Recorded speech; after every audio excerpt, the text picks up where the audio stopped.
Okay, all we have here is a black void. It's almost as if the universe hasn't loaded yet, or materialized. But I don't have my, this is live, so I'm not going to do a complex intro unless I was going to edit this. And, I don't have much special software for live streaming. So let's just see if we can't get the universe to flash into existence. So rapidly evolving, experiencing from outside of the universe, experiencing such extreme time dilation that when this universe flashes into existence, billions of years have passed in a flash of the eye, and we have a fully formed universe, and planet Earth is already almost 5 billion years old. Was it 4.56 billion, 4.567? I don't know. Whatever. All right, preparing universe. Boom, and there it is. There we have the universe. Yeah. And it's something quite peculiar. Something shimmering in white. Leads you here despite your destination. Under the Milky Way tonight. Wish I knew what you were looking for. Might have known what you will find. Yeah, whatever. Yeah, alright. Now, yeah, live streaming, doing a video. And yeah, no special animation with the universe flashing into existence or flying cars creating the intro logo. Although, fly this car across the screen. There we go, Flying Cavalier. There we go. All right, there's my intro. There's the intro. No text on the screen, no nothing. Maybe later I'll stick a card in this thing, but all right. Yeah. So what am I doing? Yeah. It's got to do a live stream. Got to do a live stream, and yeah, and there we go. Peekaboo, we're gone. Yep. All right. Yep. High tech special effects. High tech special effects. High tech special effects. Yeah. Yeah, high tech. Yeah, whatever. I need to trim my fingernails. Yeah, just kind of. And we're gone. And we're back. And we're gone. All right. So prepare to get your freakiness card stamped, because it's gonna get weird. It's gonna get weird. Whatever. All right. I'm gonna talk about. Star Trek versus short treks. Because, surprise, another episode of Short Treks aired last night.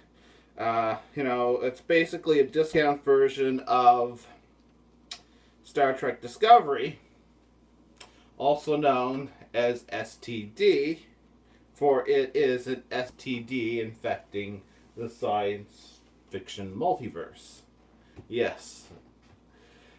Oh, everybody loves Dis. Yes, Dis. Dissed Star Trek. Yeah. Yeah. Star Trek Discovery. So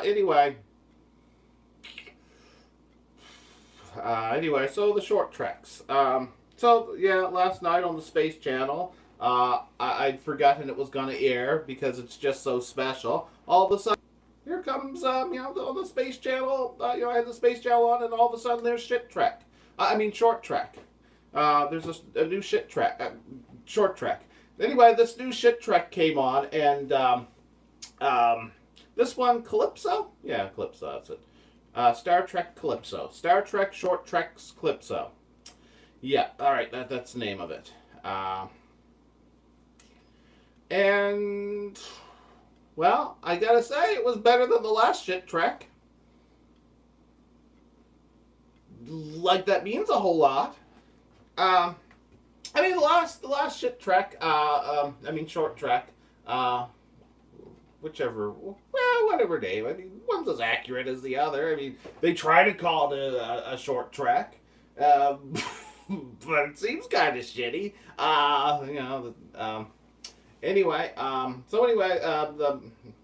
The last time they aired, and which was also the first time they aired a shit track, it was Runaway. Was that the name of it? The first time I watched it, I saw some online reviews of it, And I think I had a better experience than most other people had with that one. Because I fell asleep. And other people watched it. And I watched a little bit of it and fell asleep. Yeah.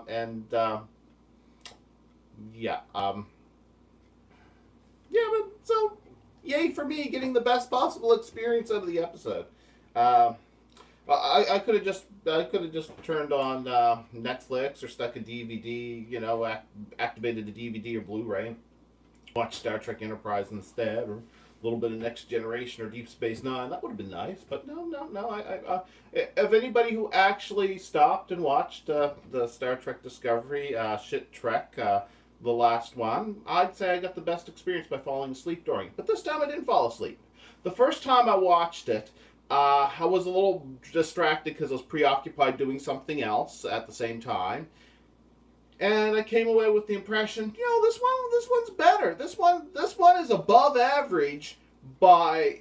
Okay, just a second. What are the cat? Don't get caught in the curtain. Don't get caught in the curtain. Oh my! Did you just rip that now? You little. Oh, you little monster. There's this thing here. This thing here's been ripping the curtain. This thing ripped the curtain. This thing ripped the curtain. Oh no, this thing ripped the curtain. You ripped the curtain. You got your claws stuck in the. Holy crap, that's a.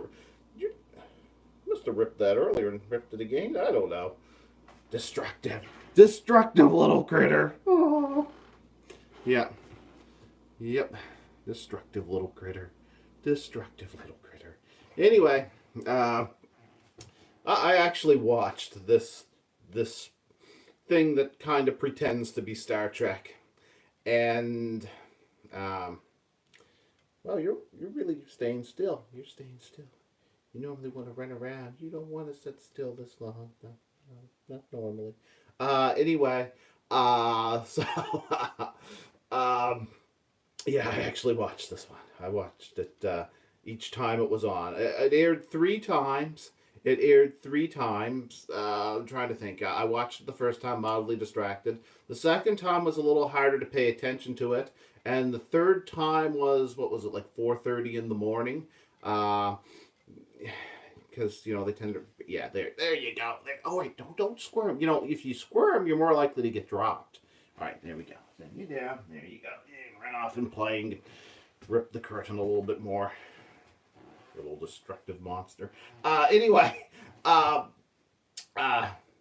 so I might have missed a few things. For example, after the first, or maybe it was after the second time I watched it, I don't know. I was tired then, and I'm tired now, and I took a caffeine pill earlier, but that doesn't mean I'm really properly awake.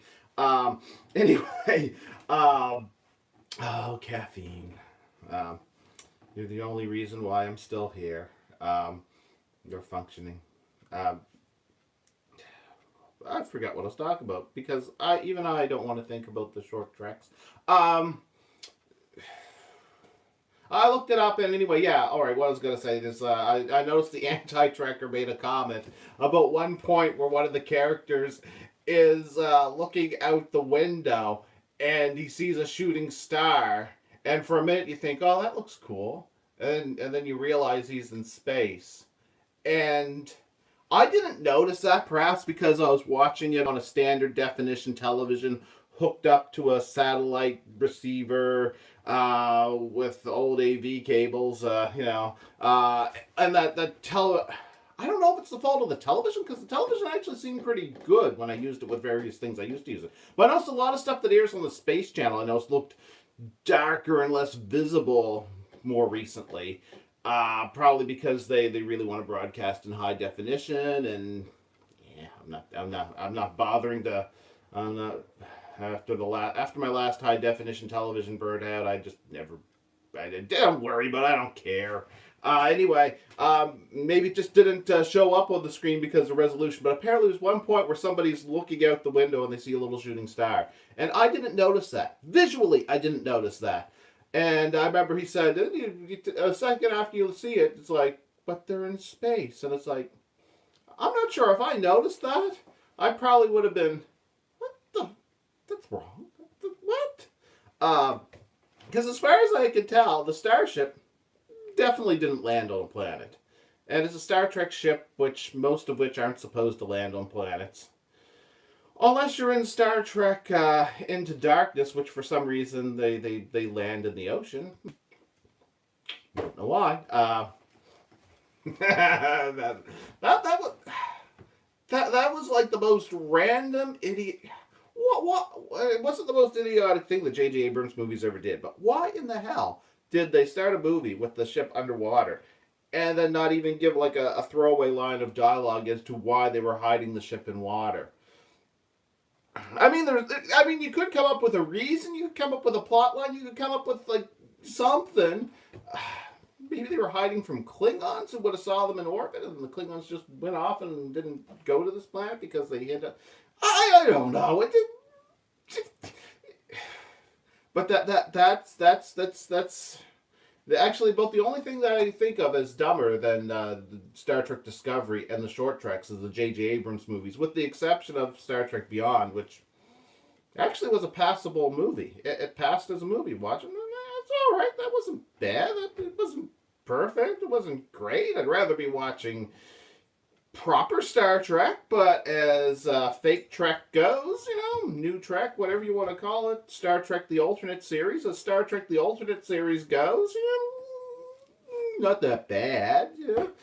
Star Trek Beyond, there's actually some little bit of enjoyment you could get out of Star Trek Beyond. So I approve of Star Trek Beyond after lowering my standards to accept the existence of Star Trek 2009 and Star Trek Into Darkness.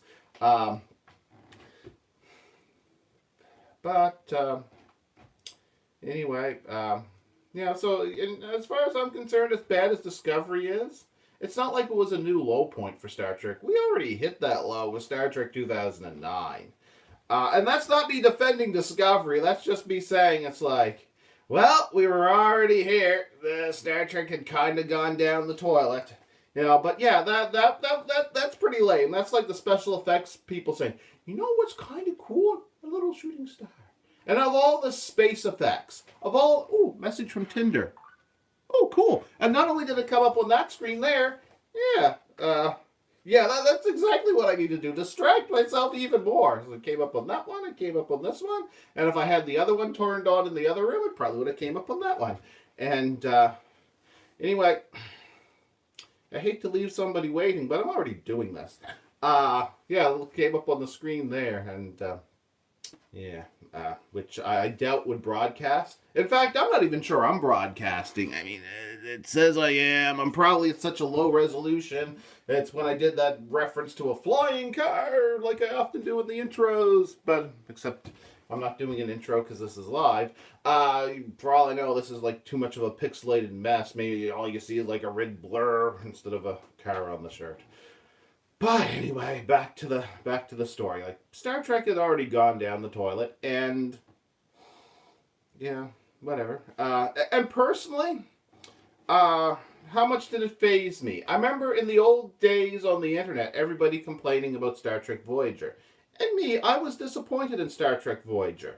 There are actually moments in Deep Space Nine that it disappointed me as well, too. That last season, it's like in the last season of Deep Space Nine, for some reason they decided, you know what? Let's try and make every single episode depressing. Let's do that. Just make the last episode so depressing that nobody's going to care that we don't do these things for 8 seasons. And it's like, yeah. I mean, Deep Space Nine, like a lot of people don't give the first 2 seasons enough credit. The first 2 seasons are before they had the Defiant, and people think that it didn't get kick-ass until it got the Defiant. No, it just got more kick-ass when they got the Defiant.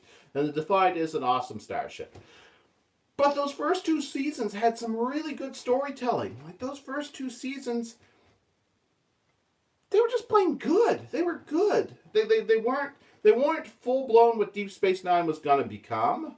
But when you moved on beyond that, when there was less of what you saw in those first 2 seasons, you did lose something. You already had it because you could rewatch those first few seasons. And it's good for characters and events to evolve, change. That's all good. That's good. But Deep Space Nine, pretty good right from the start. And it kept getting better and better until it got worse. And when it got worse, It was around like the first episode of season 7, and it was a pretty big drop off, which stayed. It was still watchable. So it was a shit ton better than anything Star Trek Discovery has ever done, but it was just like every episode was depressing. I love I love the new Dax. Like the new Dax was cool. Like the previous Dax was kind of like stiff and uninteresting, very intelligent, but just kind of there. Like not even like didn't even have like the sarcasm of Spock. Like, I wouldn't call her a Mary Sue like some people call the various characters in well, like the Star Trek Discovery's Mikey Sue, which everything revolves around, because not everything revolved around Dax, and she was a mere mortal. But it's like, okay, she ended up in a relationship with Worf. And didn't it just kind of feel like it just kind of happened? I mean, she was old friends with Benjamin Sisko, but didn't it feel like it was just kind of there? You know, it was like, you know, Julian Bashir was attracted to her for some reason. And didn't you just kind of feel like it just kind of happened? It was just kind of whatever. She was friends with Major Kira.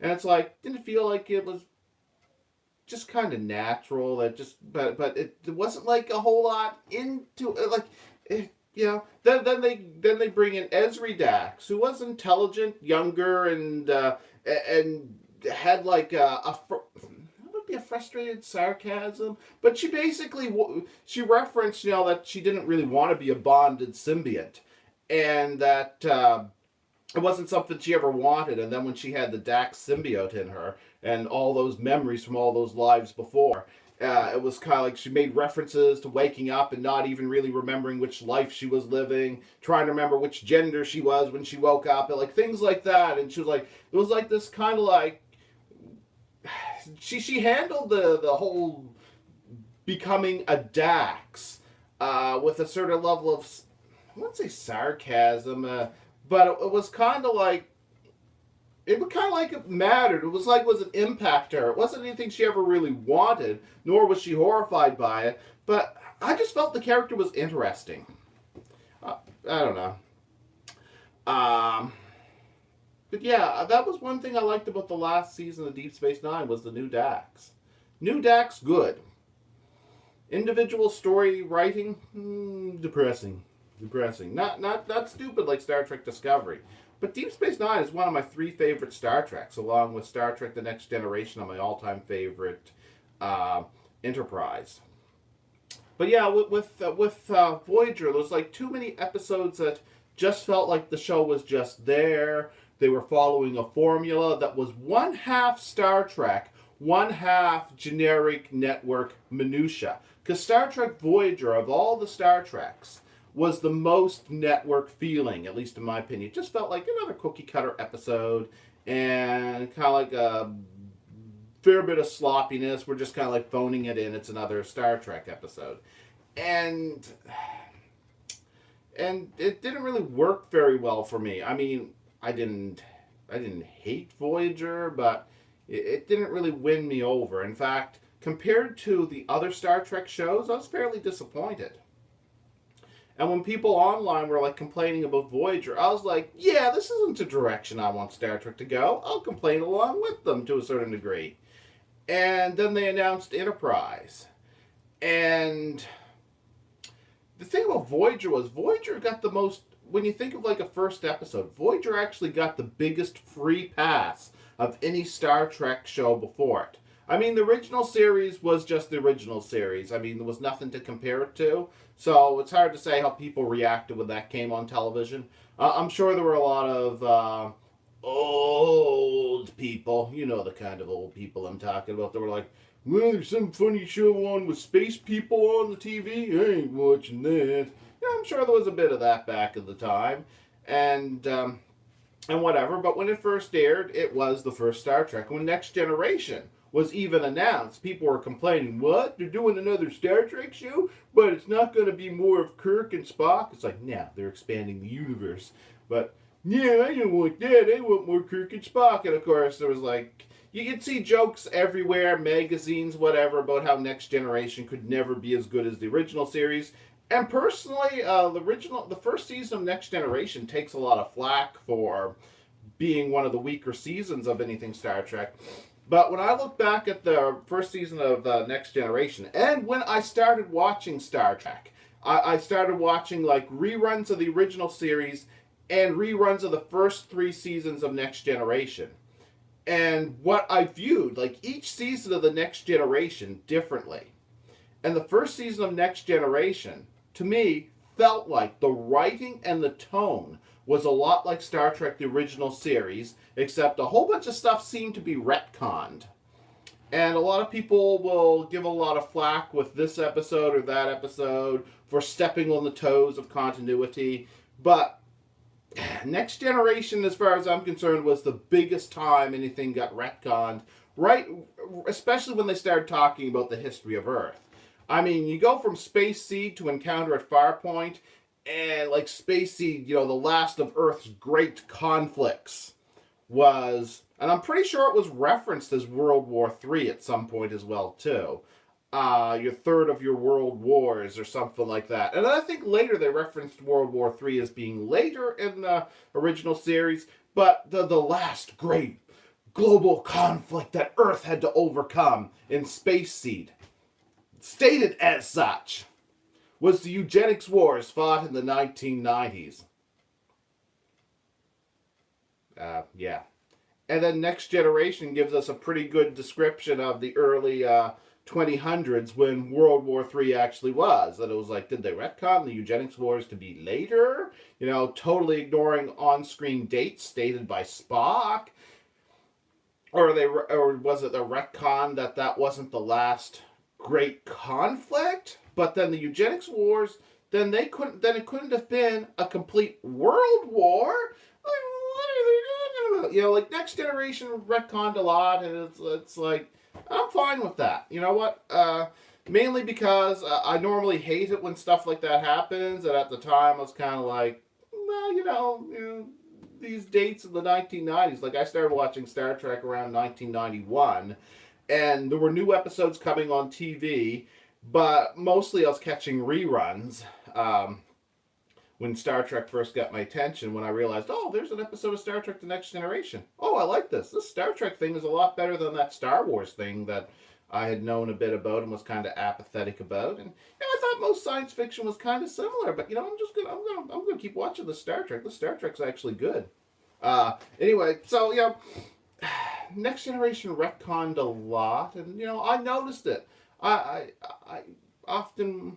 Did I have issues with it? Yeah, because I like it when TV shows flesh out a world and explain it and expand it. But the best thing I think Star Trek could have did and started doing was deciding that they can create and make more stories in the same universe with different characters in different places and in different times to expand their universe. Because, the characters are important, but I like that they fleshed out a world, that they fleshed out a universe, and that they could tell more stories in that universe. And I thought Next Generation did a good job of it, and it retconned a lot, and as far as I'm concerned, that should have been the last large retcon. And definitely Deep Space Nine, Voyager, and Enterprise retcon things as well, too. And people had like this knee-jerk reaction to Enterprise. It was like, what, you have a problem with this? And a lot of the times it wasn't even a true contradiction, but I'm not going to get into that at the moment. What I was basically saying, though, what I started with was how I was kind of like apathetic with Voyager. And the other shows, like Next Generation, had a lot of criticism at the start. Deep Space Nine, I'd often see online, not as much as or not online, but even like in magazines and stuff, like when people write into the magazines and so forth, I'd see like references to this person, Deep Space Nine versus Babylon 5 and stuff like that. But also the references, like the Deep Space Nine, it'll never be as interesting as the other Star Treks because it's just taking place on a space station. Like Deep Space Nine had to overcome the idea. It's like, okay, well, we can have another Star Trek because we had Next Generation. But Deep Space Nine, it's on a space station. Who wants to watch that? You know, and as it goes, generally, the original series is the Star Trek that's the most iconic and well known to people that kind of like Star Trek but aren't really Star Trek fans. Next Generation, apparently, at least from a poll that I'd seen at one time, Next Generation is usually the favorite amongst Star Trek fans. And then, separate from that poll, Deep Space Nine is generally the most critically acclaimed of the people that kind of are critics of the whole thing. Usually Deep Space Nine is the one that earns the critic acclaim. Now, apparently, it seems as though Voyager might have actually been the most commercially successful. I don't know about that, because ratings, after the cancellation of Next Generation, after Next Generation went off of television, the ratings for Star Trek supposedly kept dropping off. But I noticed from the TV channels that air Star Trek, unless there's like some other monetary incentive, like maybe they sell the episodes for cheaper or something like that to the networks or license them out, it seems as though I get more airings of Voyager than Next Generation. And I noticed the three that they kept around the longest were Next Generation, the original series, and Voyager. And the really great ones like Enterprise and Deep Space Nine, they're the first ones to get the axe. At one point, all five were being aired on the Space Channel: Enterprise, original series, Next Generation, Deep Space Nine, and Voyager. And I remember the first one that they axed was Deep Space Nine. It's like, what? Deep Space Nine? Aw, there goes Deep Space Nine. I mean, I have most of it on DVD anyway, you know, but it was like, you know, it's kind of disappointing. And then the next one was Enterprise. Like, the best of them gone. And then it's like, you know, you have Next Generation, the original series, and Voyager. And I thought the next one to go would be Voyager. And it's like, no, the next one to go is the original series. And then, like, Next Generation and Voyager were the ones they were the most dedicated to rerunning, which apparently must get the best ratings. Yeah, and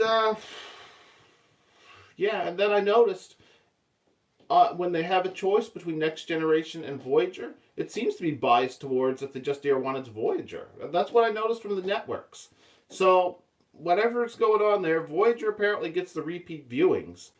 And even after people criticize it as weaker than the other Star Treks, which is fairly common, I've seen that a lot when it's compared to Next Generation, Enterprise, Deep Space Nine, and the original series. Often when I see it compared to all the other Star Treks from before 2009, often I'll see it criticized as the weakest of them.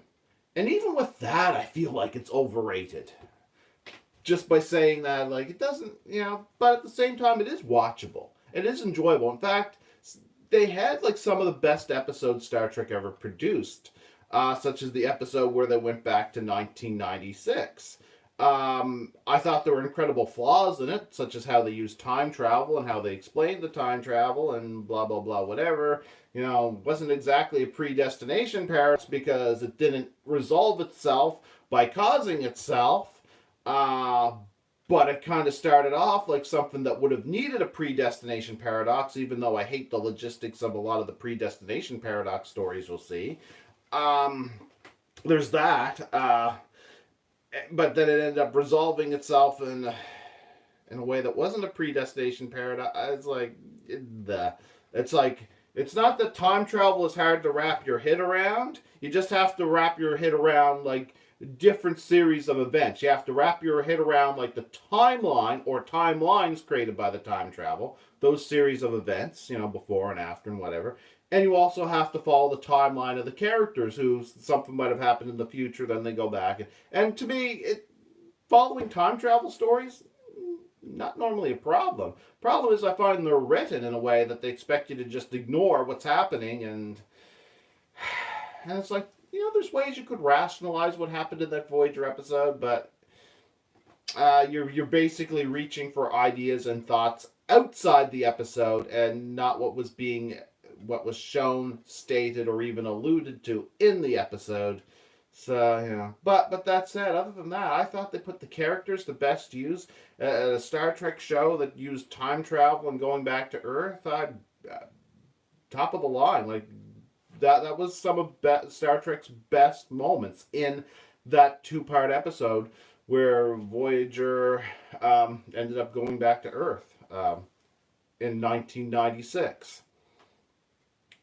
So yeah, uh, that was that was good, and it was from Voyager, and there was other good episodes Voyager did too, but for the most part, I felt it was weak. And I was going to talk about that stupid shit Trek, and here I am talking about Voyager. But okay, so basically, to get my opinion of Star Trek Voyager is at one time, myself and many others who were on the internet was pretty much everybody was using the internet at that time. It was the end of the 1990s. Deep Space Nine had ended, and it seemed like everybody was apathetic about Star Trek Voyager. Then along comes Star Trek Enterprise, and all the hatred and spite people had for Voyager immediately seemed to be carried on to Enterprise. And I didn't share that feeling. Like, some people like, oh no, it's a prequel. They're gonna screw everything up. And it was like they were looking for everything they could to claim things were being screwed up. And me, I was gonna take it, one step at a time. Now, me, I like the idea of a prequel. If I had been behind Star Trek, I would have tried to have the next Star Trek show not wait till the end of Voyager, but I would have had to pick up after Deep Space Nine ended. One, if you did a prequel like Enterprise, people wouldn't be like, I want to see what happens after Voyager. They wouldn't be, I want a future. It'd still be having Voyager in that time period. That would have shut those people up, and you would have had the prequel on at the same time. Plus, all the sooner we would have got Star Trek Enterprise, my favorite TV show. So, I mean, that would have worked out well for me. I would have liked that Enterprise had started as soon as Deep Space Nine ended. And that wasn't what happened, unfortunately. I guess probably because the commercial appeal of Star Trek had already peaked and was on its way down, and they must have decided that they weren't ready or weren't gonna hold up with two different Star Trek shows on at the same time. So, that's unfortunate. Okay, but that was one complaint, and another thing though, why I was perfectly fine with it being a prequel is it always bugged me just how the original series just all the Star Trek of all the stuff told in the Star Trek universe, the original series was just like, yeah, Captain Kirk and Spock and Scotty and McCoy and all those characters are all interesting and so forth. But it's like it just kind of like starts off with their missions. But it's like it's an old ship, and yeah, there's like that one episode that deals with like 10 years before all that, or was it 12 years or 13 years, whatever. Yeah, like 13 years, I don't know. No, it was 11 years. 11 years prior to The Cage. I'm pretty sure that was 11 years.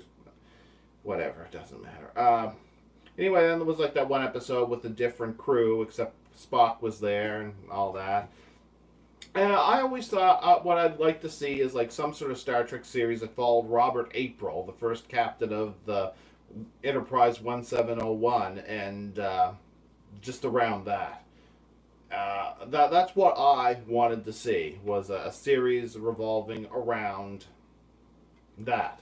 The Captain Robert April and the first captain of the Enterprise, starting off with the launch of the ship and stuff like that. That's what I wanted. I wanted to see something like that. And they never did that, unfortunately.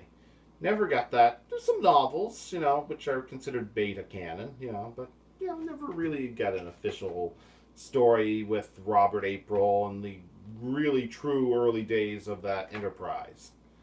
So the idea of a prequel didn't bother me at all. In fact, I like things that go back to the origins of Star Trek. And although I generally prefer the Next Generation era over the original series era, there is something about having futuristic technology that isn't quite that extremely advanced. Something a little bit more like what we have now. Like there's both storytelling benefits and storytelling weakness to having too much ability, too many ways of solving a problem. So going more low tech than the original series was actually just fine by me. So when they announced it was Enterprise and it would be a pre-Federation Starship Enterprise, I was fine with that. And people get all angry. Well, there's only so many Starships Enterprise. That was stated. It's like, yeah, there was only so many starships named Enterprise in the 1701 series, but they already established in Star Trek the Motion Picture that there were ships named Enterprise before that, including at least one of which was a spaceship as well as a space shuttle. So that doesn't work, you know. So when they were talking about there only being like, what was it, 6 Enterprises, when the Sovereign class Enterprise was flying through space. When they made that reference, it's like, no, there were more starships named Enterprise. It's just those were the ones part of the same ongoing series of ships that they were definitely alluding to. Something that, you know, existed 100 years prior to the launch of the NCC 1701. Yeah, I don't think they would have been referencing that any more than they would have been referring to a nuclear boat or the space shuttle. You know, they just wouldn't have been referring to anything that far back. It's kind of like there were people that went by the title President of the United States before George Washington, but they still call him the first. But there were people that, you know, their job title is technically that. If you look into history, you know, it's like, you know, there's context to what counts, and it's like, to say that ship somehow contradicted things, I personally think you're stretching things for the sake of looking for a problem. So when they announced the series Enterprise, I was just fine with that. In fact, it quickly became my favorite Star Trek show, especially that first season, where I was like, wow, this is on par with my favorite seasons of Next Generation and Deep Space Nine. I became a little apathetic in the first half of season 2. Like, a lot of people kind of liked Carbon Creek, but I thought that was kind of a boring episode. But not bad, but it was interesting in some ways. And, you know, season 2 felt a little more formula-based, you know, a little more... It started to feel a little bit more like Voyager. Not as bad as Voyager got, but I was starting to get that network repetitive feeling that I really got from Voyager. But it was just starting to take that on in season 2. Then I thought the second half of season 2 was great. And then seasons 3 and 4 blew things out of the water, like just completely knocked the things out of the ballpark, to use a sports ball metaphor. It was like Star Trek Enterprise became amazing. It outdid itself in those last 2 seasons. So I was constantly impressed with Enterprise. But of course, there were the haters who wanted to hate. And I noticed that online during the first years, there was like a lot of continuous people who wanted to hate, like, what had become of Star Trek. Like the same people that were angry that they destroyed the Enterprise D. How dare they destroy that ship that Gene Roddenberry approved of and just replace it with that Sovereign class starship. And, you know, like there was a lot of like crap like that on the internet that I remember seeing. And a lot of that seemed to carry over into people's complaints on Star Trek Enterprise, and a lot of the complaints about Voyager's quality control and their storytelling. It's like it was easy to nitpick Voyager, and it was easy to come up with legitimate complaints about Voyager. And I felt like people took that same process, then they applied it to Enterprise, except instead of being glaring problems, they were looking for making potential contradictories into problems. It's like people were like freaking out because in one episode Trip Tucker said that his favorite food was catfish, and then in the next and then a few episodes later, if not the next I forget how many episodes later it was, but not that long after that, he said his favorite food was pecan pie. And it's like, okay, context. Yeah, his favorite dessert food is pecan pie. His favorite meal food is catfish. It's like, it's not that hard to reconcile that. In fact, it should be fucking automatic. And here people are like, they can't keep their continuity straight. And I'm like, oh, fuck off, you dumbasses. So my attitude towards Star Trek is, and it's like a lot of things, it's also my attitude towards what happened with Star Wars. Episode 1 came out. Everybody was excited about Episode 1. For at least a year, all you were hearing was praise and wonder and love for Episode 1. But I didn't watch it because I didn't care that much about Star Wars. I became a Star Wars fan later thanks to things like Star Wars Knights of the Old Republic and the Star Wars novels and comics. And the fact that I actually legitimately like Episode 4 and Episode 3 of the Star Wars movies. But people, were spewing love for how great Star Wars Episode 1 was. Because they were hyped up for it, and that was the mood they had. That was all there was to it. I'm just going to make sure this is plugged in well. There we go. All right. It was like an attitude behind it that they had to love it because they wanted to love it, and everybody was like, "Wow, it was like the best thing ever." And after that, I watched Star Wars Episode 1, and I was completely detached from that attitude, like I usually am. And I was like, "What the hell is that? That sucked. Everybody loves it."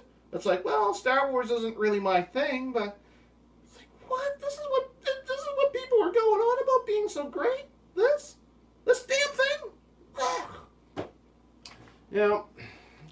That's kind of like how I approach things. Like, I usually see when people are hyped up for something, there's going to be love or hatred for it, and it's going to take a while before people get a genuine opinion of it. And personally, by the time Episode 3 came out, I noticed a lot of hate for it. And I thought it was a great movie. But I noticed a lot of hate for Episode 3. And it was kind of like, it felt like, yeah, the hate for Episode 1 finally kicked in. And now everything Star Wars is getting hate.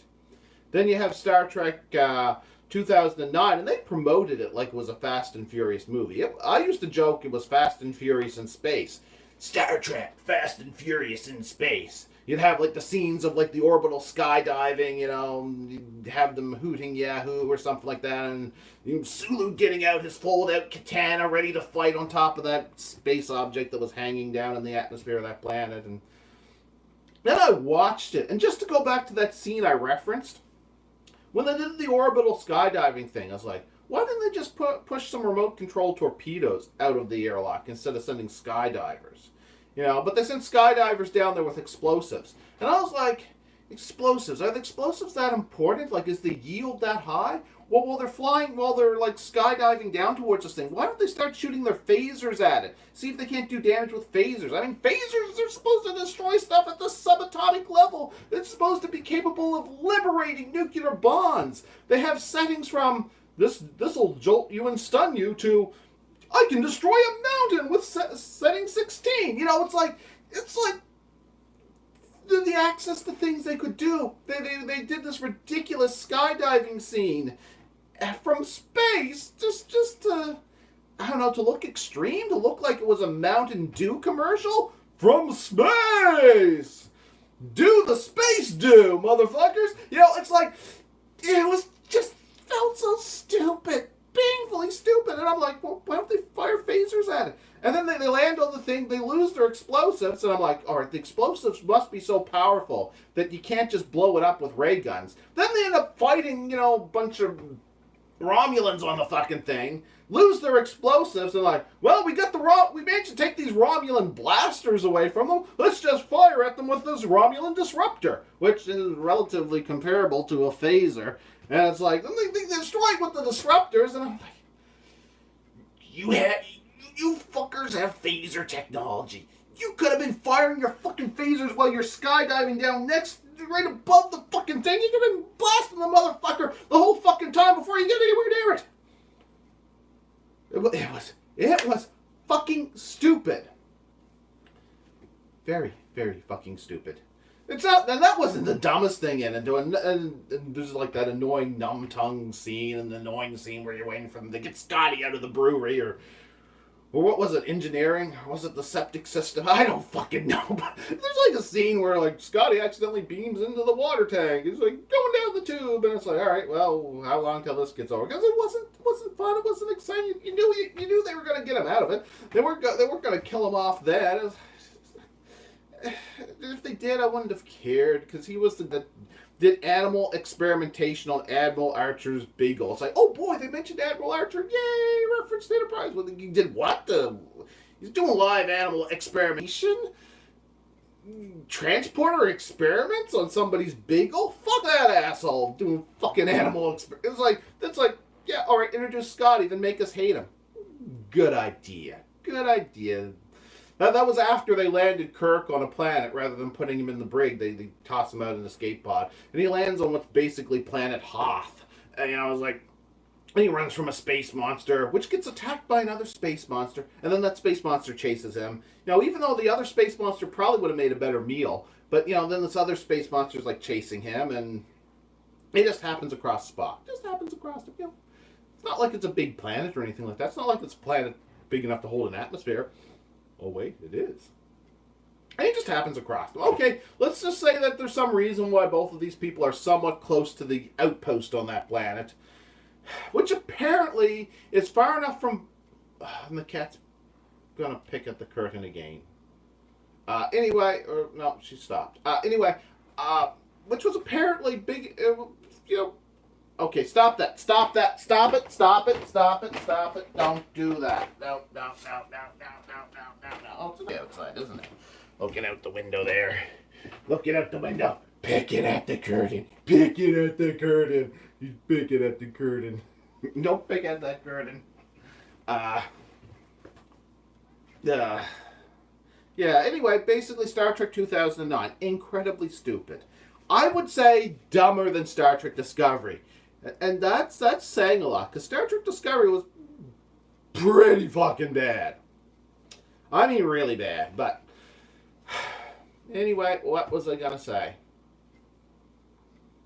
Yeah, I was gonna talk about the shit track. The newest shit track. And I'm getting thirsty from ranting and raving about Star Trek. But to get to this point is... there's stuff in Star Trek, even at its worst, that I think is worth defending. And I feel as though often people's reaction to something is when things are bad and they want to complain about something, and when it's popular and successful to complain about it, they won't mention when something is good. Which is convenient right now because Star Trek hasn't done anything good in a long time. That said, I will give this Star Trek little credit for, by Star Trek Discovery standards, being not that bad. Is it as good as Star Trek Enterprise? No. Is it as good as the worst episode of Star Trek Enterprise? Which is a hard one for me to pick. The bottom 3 episodes of Star Trek Enterprise for me, I was a little annoyed when they had that silicon virus that somehow was able to replicate in a carbon-based life form's body, but it was like pretty much a virus, so it should need like a silicon-based life form to make more of itself. But then for some reason the carbon-based life form's immune system couldn't fight it because it was silicon-based. But it still should be, the immune system should still be able to deal with it just because it's silicon-based. But it shouldn't be able to find anything in the cells of the carbon-based life forms to use to replicate. I don't know. That bugged me. That bugged me. That episode of season 4 that they had like a silicon-based virus or something close to a virus. But if it was close to a virus, I don't know. I just felt like I had technical issues with that. But I think my least favorite episode of season 4 would have been... it's hard to pick a least favorite episode of season 3, but season 4, which was my favorite season, I think my least favorite is actually the one with the Orions taking over the ship, because it just felt like it was cliched and kind of stupid. It just felt kind of cheesy. And the episode with the inventor of the transporter was kind of depressing too. Like Deep Space Nine depressing. Like Season 7 Deep Space Nine depressing. But not quite as bad as that. But still, But, 3 low episodes in Season 4. But of them, for third place, weakest episode of Star Trek Enterprise, I'd probably go with the one with the Orion women. Where they use their pheromones to take over the ship. And it just felt blah, It was like a bad episode of Stargate. Not a good episode of Stargate, a bad episode of Stargate, but just a little bit depressing. It was just something about it that, that would be my number 3 worst episode of Star Trek Enterprise. Of a series that I find it hard to find episodes that are truly bad. Number 2 would probably be Cogenitor. which started off good. I actually enjoy episodes that focus on the Enterprise uh, interacting with new alien life forms and new cultures that don't need to put the ship in peril. No risk of anybody dying, no risk of this or that. Like I liked how the episode started off, but it just the way it ended, just I didn't care for it. And I also felt like if that character who committed suicide in Cogenitor ended up taking a look at their life and realized they had no way out, and then killed themselves, I don't think it would. I don't think you should really blame the person who showed them they could have a better life. You know, it just didn't work well for me. Like it was just like so many little issues that I'd have to go over. That the logistics of it, Cogenitor was not an episode that I ended up liking. Like I had too many problems with that one. And my least favorite was probably Dear Doctor, which was an other episode that started off good, but the dilemma and the message, it's like, no, that's not a good Prime Directive episode. I mean, this episode might be indicating that they're leading up towards developing the Prime Directive, but no. It's like, no, Phlox is misrepresenting evolution, and this is just wrong. Yeah. Uh, that said, do I think Archer was wrong for listening to his doctor? Like some people think he committed genocide by doing what the doctor wanted. To be honest, Archer was in the position of worrying about interfering with that species in the wrong way. So if I were Archer, I would listen to the doctor, but I would also send a message home to Starfleet, which he probably did, that we should consider what aid we can give these people, and we should have our best philosophers and scientists and everybody look at this issue before we solve their problem. Because even though I think Dr. Phlox is completely wrong here, ultimately we should be ready to mitigate potential problems that could come from just up and completely saving this world from their own illness that they seem to have evolved. So I would actually be okay with him playing it on the safe side of not tampering with the culture, so long as that they don't completely rule it out, because that species wasn't going to die in about 5 minutes. I would say there's time to send a subspace message home to Earth, as slow as those subspace signals would go in the era, and get a response, and let somebody more qualified than a bunch of explorers deal with the issue. That said, Archer was right. They should have cured the problem. That straight up, Archer was right about that. In the end, he decided to go with his doctor's advice and not interfere, but yeah, Archer was right in Dear Doctor. So Dear Doctor becomes my least favorite episode of Enterprise because of that. But yeah, not bad by Star Trek standards. And do I feel that Star Trek Calypso is worse than Dear Doctor? I don't know. Dear Doctor actually offered something good. Then if you move to like the Star Trek movies, Star Trek V. Star Trek V, for all of its flaws, offered some character moments. It just happened to be kind of a pretty screwed up movie. So Calypso, no, not. I wouldn't even say fits the quality of Star Trek V. Trying to think of like some of my least favorite episodes of Next Generation, like some of the season 2 episodes. Getting kind of closer.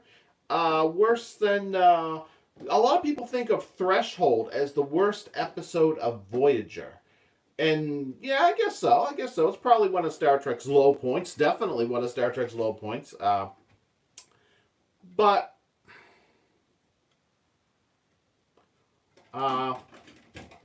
cat's playing with the scratching post. But even with Threshold, there were like some character moments that were pretty good. Like it felt like you get more out of watching Threshold, as screwed up as it is. With this new short trek, Star Trek Calypso, I'm not sure what you get out of it. There are some somewhat endearing character moments, but there's a lot that's also really questionable about it. And I'm really getting to the details on this at around 54 minutes in, 54 minutes and 55 seconds. Yeah, 55. It's taken me, about 5 minutes short of an hour to get to the point on this. And got a can of Zevia Cola right there. Should be a cold one in here. Yeah. All right. Just to give my base opinion of Star Trek in general, like, was it depressing? Like the most depressing episodes of Deep Space Nine that I mentioned, season 7 could be depressing? Not really.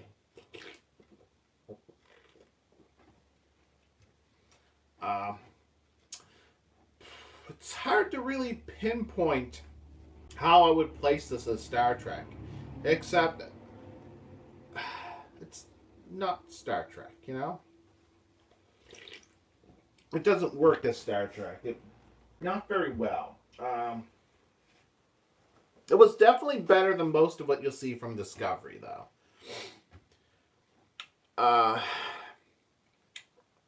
Now, it's complicated on my opinions on. Like, I believe I already mentioned that I saw somebody commenting on this, which I wasn't able to see, that there was actually like a shooting star when somebody looks out the window, and they're looking out the window into space. And I'm like, I would have noticed that immediately. Because there's a reason why when Picard is standing at his ready room window, and he's looking out the window, pondering something, standing next to the fish tank, and they show you some stars through the window, which look far more visible than they should. I guess transparent aluminum is far more transparent than our window glass, at least the visible light. Need some nasal spray. My nose is itchy and I'm a little bit stuffed up. I've probably got cat hair in my sinuses. Excuse me. Anyway, often you'll see a view of the stars through the windows that, they're a little more visible than you'd think. Because, reflections on the glass, it should be kind of hard to see those things. Even in a nice, crisp view of outer space where there's no atmosphere blocking your view, But you'll never see, there's one thing you'll never see. Is Picard looking out the window at a shooting star. At least not while they're in space. You'd never see that in the past. And if you wanted to do like an interesting space effect, some object in space, you could come up with something. I seem to remember the episode where Worf is trapped on the holodeck, and they had it was kind of like almost like a cowboy episode of all things. I remember that one ending with, it almost looked like the Enterprise was riding off into the sunset. Because I'm trying to remember exactly how that looked, but I remember seeing the ends picture before they went to credits, and thinking, oh well, there's the Enterprise riding off into the sunset, because it was like a star. Was it like a star and a nebula, or were they like showing a planet and then the light of the star over the planet? I'm pretty sure it was like the nebula or something like that, and a star that so it was kind of like riding off into the sunset, except it wasn't a sunset because the sun doesn't actually set in space. But then again, if you're aligned up with a planet the right way, I'm actually forgetting what effect it was. If it was like a star being viewed through a nebula, or if it was a star kind of like semi-blocked by a planet, like being eclipsed by the planet in a way that created an almost like sunset effect. But you can do stuff. There's ways that you could do stuff in space and have like cool little effects that are reminiscent of something just kind of pretty, something beautiful, some sort of atmospheric effect you would see, in real life. You could have like nebula clouds that look like pretty little clouds in the sky. There's things you can come up with, things you can do. But you know what you shouldn't do? Is have a shooting star in space. Because if anybody doesn't know, and I'm pretty sure most people do, a shooting star is, a meteorite that, comes close to the Earth or a planet, and then boom, goes flying through the atmosphere. And atmospheric friction, actually be precise, when you're coming through the atmosphere, there's air in front of you, and you got to move it out of the way, but it moves along so fast that there's like so much pressure, so many molecules of atmosphere that it's encountering, that it heats up and starts to glow and burns up rapidly. You know, unless it's big enough that there's still some of it left when it hits the ground. You know, but for the most part, it generally burns away. And you know, you have a little shooting star. You have like this little twinkling light, shimmering things streaking across the sky, which is usually kind of pretty. Pretty little space effect from a rock falling towards the Earth, but having to fall through so much atmosphere. And I've seen a lot of like large flies outside. I don't know if that was a bee or a moose fly or what. Noticed them through the window over there. A lot of bugs out today, and it's November. Maybe they're trying to find warm places? I don't know. Because it's starting to get cold? I don't know. A lot of bugs flying around outside. And oh, there's one crawling on the window from the outside. That one looked kind of like a housefly or something. It's on the outside. So it's a housefly looking for a house to call its own. Well, it's on the wrong side of the glass, so it's not getting in here, apparently. Lot of that going on today. That's November 9th. November 9th. Yep. The leaves have turned to their crummy dead colors, and the bugs are flying around looking for warm places. And my nose is itchy. Maybe I have cat hair in my nose. But anyway, yeah. So there are interesting ways you can do space effects, but apparently the special effects artists decided to add a shooting star in the vacuum of space. Why? Why? Now, I'm saying that somebody else noticed this, that I was watching this on old standard definition television when it aired on the Space Channel. So,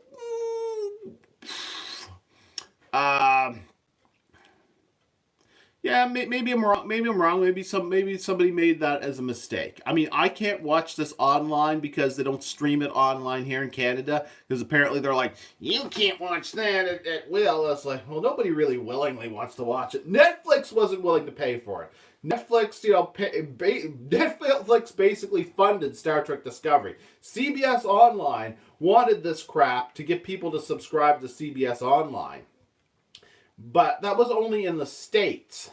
For the rest of the world, Netflix purchased this for the rest of the world, except for Canada.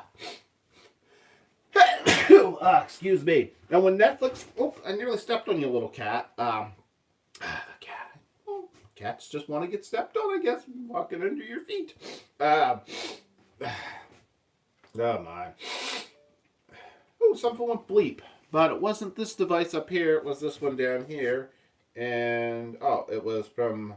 I got a text message from Garfield Snack Time. New levels are unlocked. Oh, let's play that once more. It's more urgent news from Tinder than Garfield, because it's just a game on the phone. That was that little bleep. Anyway.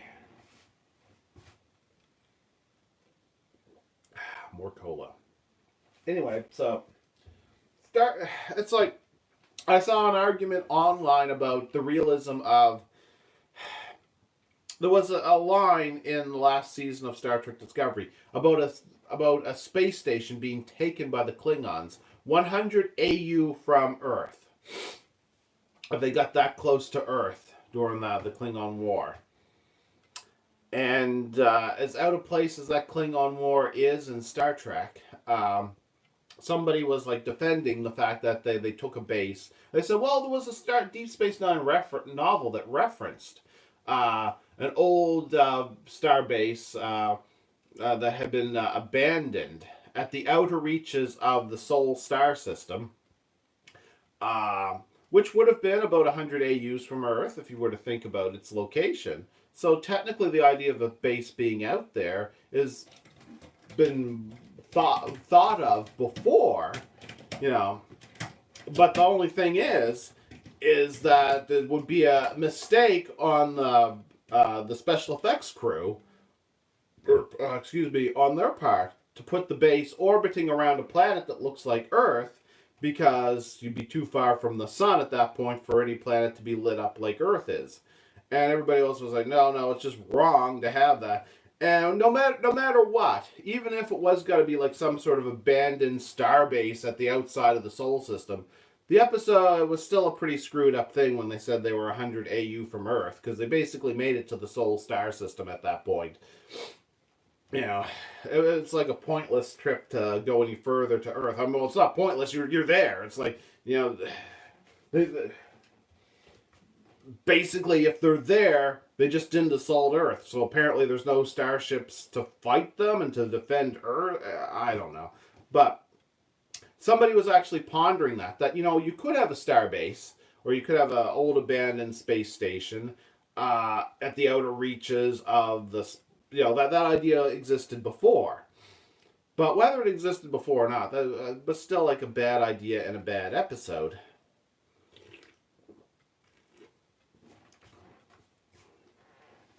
But you're dealing with. But it made me think of that because with Star Trek Discovery, at certain times you might just be dealing with a special effects crew that just doesn't care. It just doesn't care. Now that happened a bunch of times over the years with other Star Treks. There's an episode of Star Trek: The Next Generation where it looked like a phaser beam was being fired from a torpedo tube.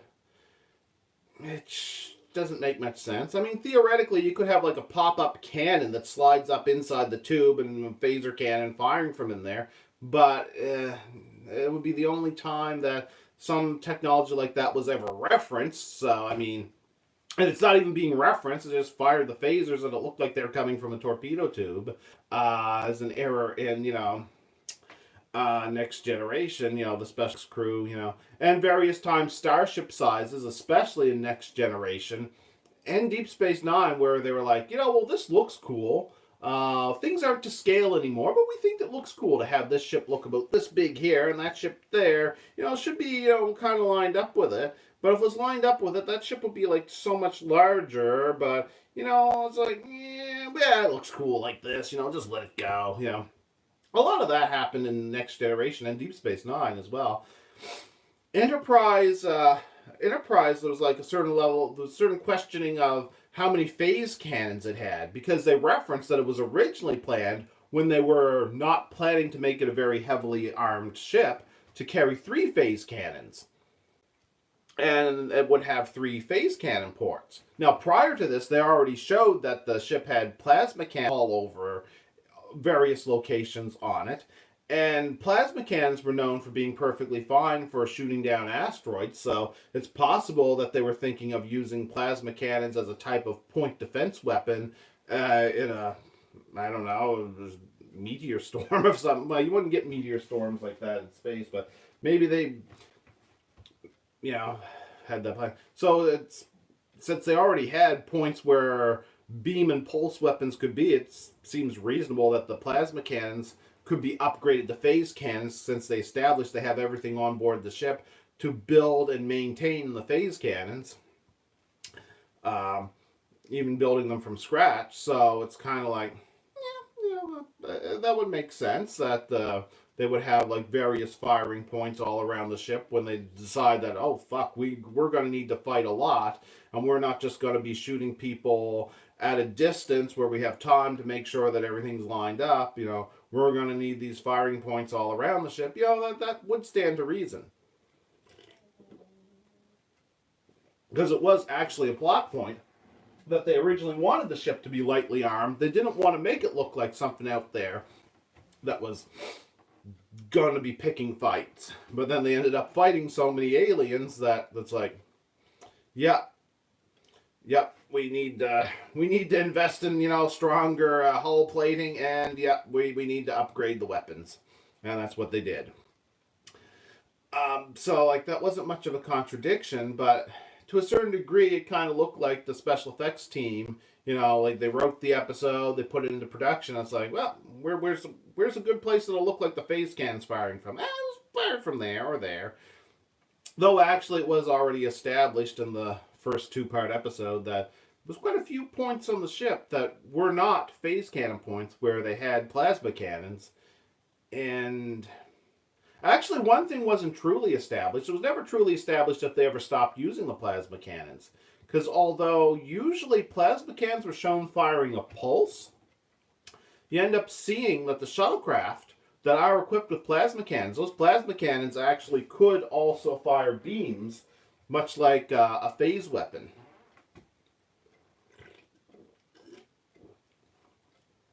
Well, the phase cans, if you listen to the description of it, it seems as though they took a beam of plasma and transformed it into like a particle beam. So it wasn't really a plasma bolt anymore, or even just a stream of plasma, but probably like a beam of alternating between like the positively charged particles and the negatively charged particles. That's what I would assume based on just how they described it and how it was described as a particle cannon and not as a plasma cannon and so forth, and just the way that they fed plasma into it and just uprated it by forcing more and more plasma into them. But anyway, that's talking about Enterprise and not the short treks. But like there's always been questions about the special effects in Star Trek before, but still, that is kind of a new low. A new low if the special effects crew are just making an Earth-like planet 100 AU from Earth. If they're making stars streak across space, like a shooting star, because it looks cool, when you're in space. Excuse me. So that is something that stands out. But you know what? You could excuse the special effects. Well, actually, to keep track of some of the stuff, I actually wrote it down. Like the second and third time I watched the episode, I actually scribbled stuff down on this old envelope. Yeah. So let's see. Some things worth pointing out. All right, the shooting star. Okay, yes. Yeah, actually, this was something I noticed online. Some people were talking about the computer being sentient. Actually, what I wrote down here, the computer was happy to be alone. You know what? That's a good plot point. Because if I was stuck on the Starship Discovery with the Star Trek Discovery crew, I'd probably be happy to be alone too. Just saying. Just saying. Can't blame the computer for saying, I'm happy to have some alone time. Basically, I want those assholes off the ship. Yeah, they told me to stay here and wait for them. It's 1,000 years. But, I'm glad to be rid of them. I'll just sit here and wait another 1,000 years. I've dealt with humans before. I'm not going to go looking for more. Yeah, I get that. If I was on the Starship Discovery, 1,000 years of alone time might not be that bad. Yeah. Yeah, but anyway, which actually reminds me of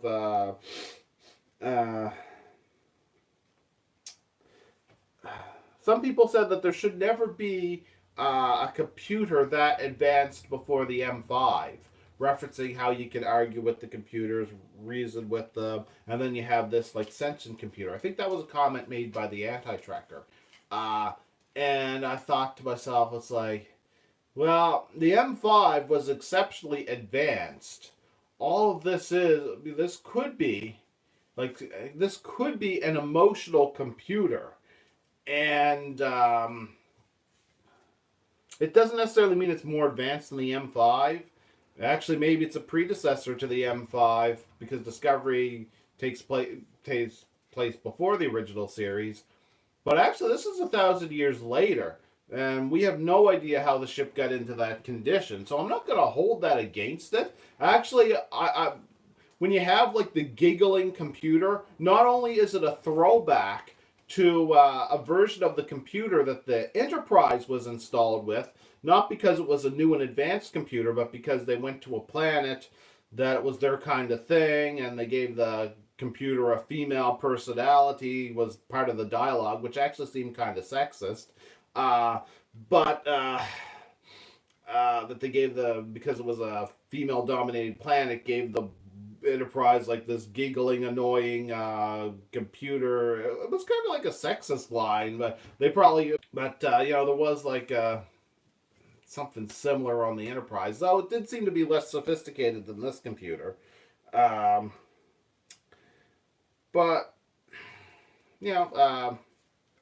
I don't really see it as a big contradiction. I mean, it's not the M5, but that doesn't mean the M5 wouldn't be a more advanced computer and better for uh, taking command of a spaceship. This one was just, it was kind of in control of the spaceship, but at the same time, it's still not the same thing. But maybe to some people it is, but I don't know, maybe this was an early prototype for the M5.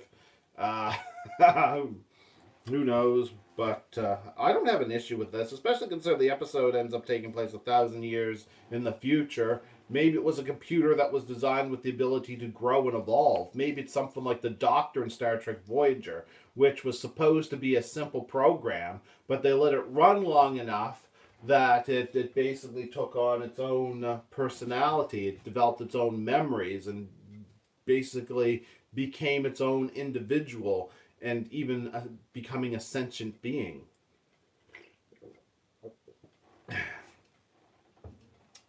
I don't know, but that wasn't really a big issue for me. But that was something. The computer laughing though, that was a note. That was actually something I liked about it. What was it? Was it one of those Google Home devices? I forget what it was, but there was some sort of home assistant device that was known for laughing at people when they sleep or at night. It would activate itself and start giggling and laughing, which is just kind of like a creepy feature. And I thought of that when they had like the computer with its personality and that she giggled and laughed every now and then. I thought that was fun. What was the ship's name? Zora? Zora, which reminds me of some of the character beings from Legend of Zelda. But Zora, or is it Zohar? Zohar. I think Zohar, is that Hebrew for light or something like that? Zohar. I'm not sure. Now I'm thinking of Xenogears. What they call it, the Zohar device, and I think that when they named that device, they gave it the same name. I don't think it ever said that in the game, but I remember that I thought the name of the Zohar, something like that, in Xenogears, I thought that it was actually named with the Hebrew name for light. But I could be wrong about that, but I'm just trying to think of the name of the computer, because the computer was not named Calypso, of course. I think the Calypso was kind of like a reference to mythology, but whatever. The reference, I think that the computer was trying to entice, trying to win over the human, kind of like a siren would have, siren from mythology. Reference the person having pulse burns. Now I wonder if those would be phaser pulse burns or plasma pulse burns. This person could be from a civilization that did not, the person who went by the name of Kraft, he could be from a civilization that doesn't have phasers, phaser technology, and in fact, it didn't seem as though he was in a Federation world. In fact, you're left wondering if the Federation still exists at that time, if something may have happened to the Federation, because he seemed unaware of the United Federation of Planets. But then again, that could be just him and his somewhat isolated world. But he was supposed to be human, not just a humanoid that looks very human. So there's that. Pulse burns. Not merely phaser burns, but they said pulse burns. Oh, excuse me. I had the burp. I need some more cola. Zevia, 0-calorie soda. It's flavored with stevia. So right there, that's an interesting question. If they're establishing that the Federation might be gone, and the pulse burns, very non-phaser-like, even though phasers can be fired in pulses, it makes me think maybe it was a plasma beam. Or maybe a phase pulse rather than a phaser. Because I don't know. I'd expect them to specifically reference phaser burns. Speaking of the guy's injuries, they referenced him as having an old hunting injury, which he could have removed, but with the existing technology. And he also made references to fishing. And, Star Trek Voyager, Star Trek Voyager was pretty weak Star Trek at the time, but it's gold compared to this shit. Actually, this is Star Trek 4. Star Trek Discovery, I noticed something about Star Trek Discovery. For all they're trying to be progressive, like it's a great future, of humanity improving itself. Like, they get into a bunch of social justice warrior nonsense. Like, there's like a hidden sign of like social justice bullshit driving the show. But they're not really progressing values like one would expect for Star Trek. For example, this guy, who's portrayed as just a normal, regular guy, supposed to be lovable, he claims like his injury is a hunting injury.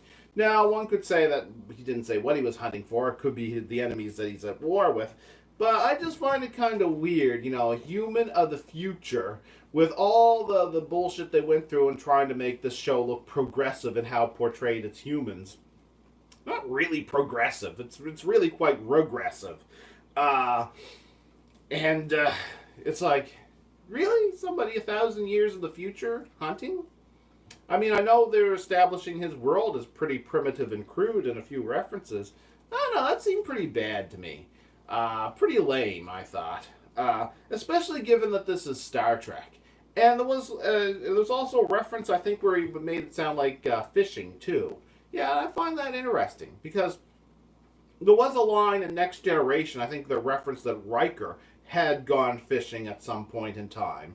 But for the most part, the hunting style activities were generally something humanity had moved beyond and didn't really seem to do anymore in Star Trek. It was one of the nice things about the Star Trek future, which is kind of rational when actually today there should be. I mean, we have farm animals, which are kind of, let's face it, they wouldn't have been born in the first place if somebody didn't have an unpleasant fate imagined for them. But for the most part, people tend to farm animals.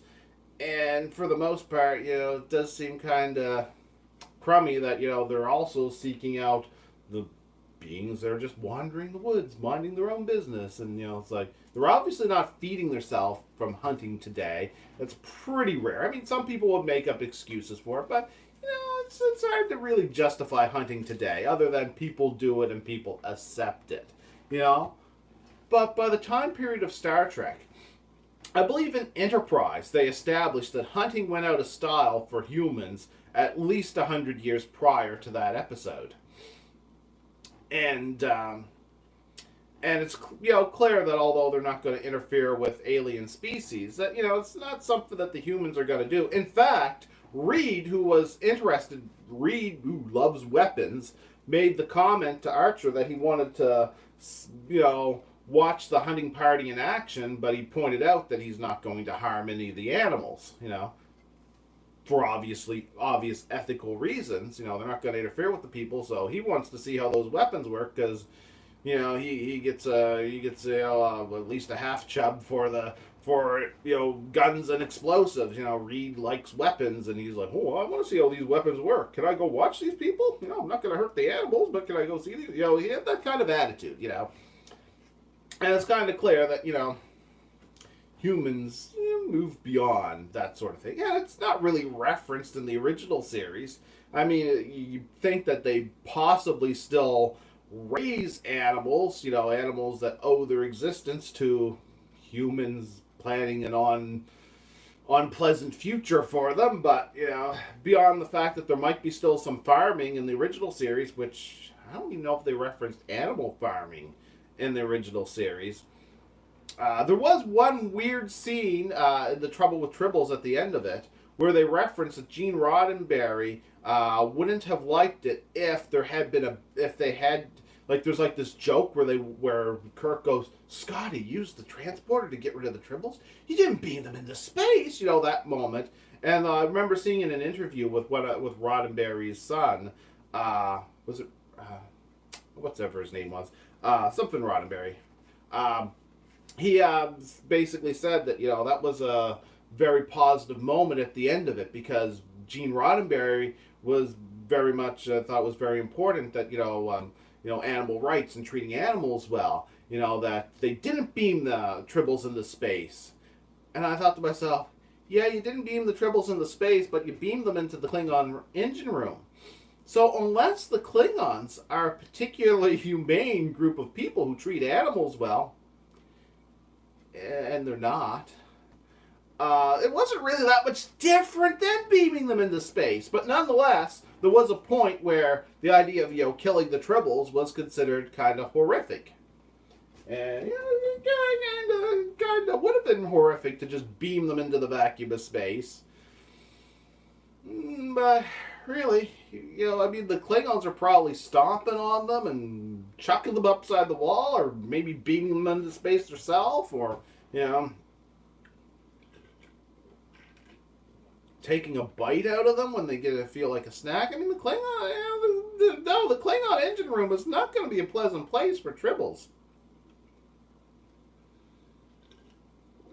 So that was kind of a bit of a moment that, it's like, no, I don't think that was really a good pro-animal moment in Star Trek, The Trouble with Tribbles, when they did that. I was like, I was kind of like, wait, you were relieved that he beamed them into the engine room of the Klingon ship? I mean, yeah, it's kind of funny, but at the same time, it's like, I'm not sure. It probably would have had a less gruesome fate asphyxiating in the vacuum of space, but whatever. It was an episode by David Gerrold, so whatever, it's gotta be gold. David Gerrold wrote it. That's what David Gerrold's gonna tell you. Yeah, David Gerrold. Yeah, David Gerrold. Yeah, screw him. Anyway, yeah. So, and then Next Generation, they established that humans don't eat animal products anymore because they don't have to, because they can replicate the exact identical thing in Next Generation. Deep Space Nine further didn't really contradict it, though they did establish that there are fishing programs on the holodecks and holosuites, because I guess some people find that exciting. I suppose if you want to sit around in a peaceful environment, being on a pond or something like that, but I don't see how fishing would make it better. But so apparently, people sometimes still fish for holographic fish in Deep Space Nine, but that's been seen. But for the most part, I was like, not really. Actually, there was a reference in was it Star Trek Deep Space Nine Warped?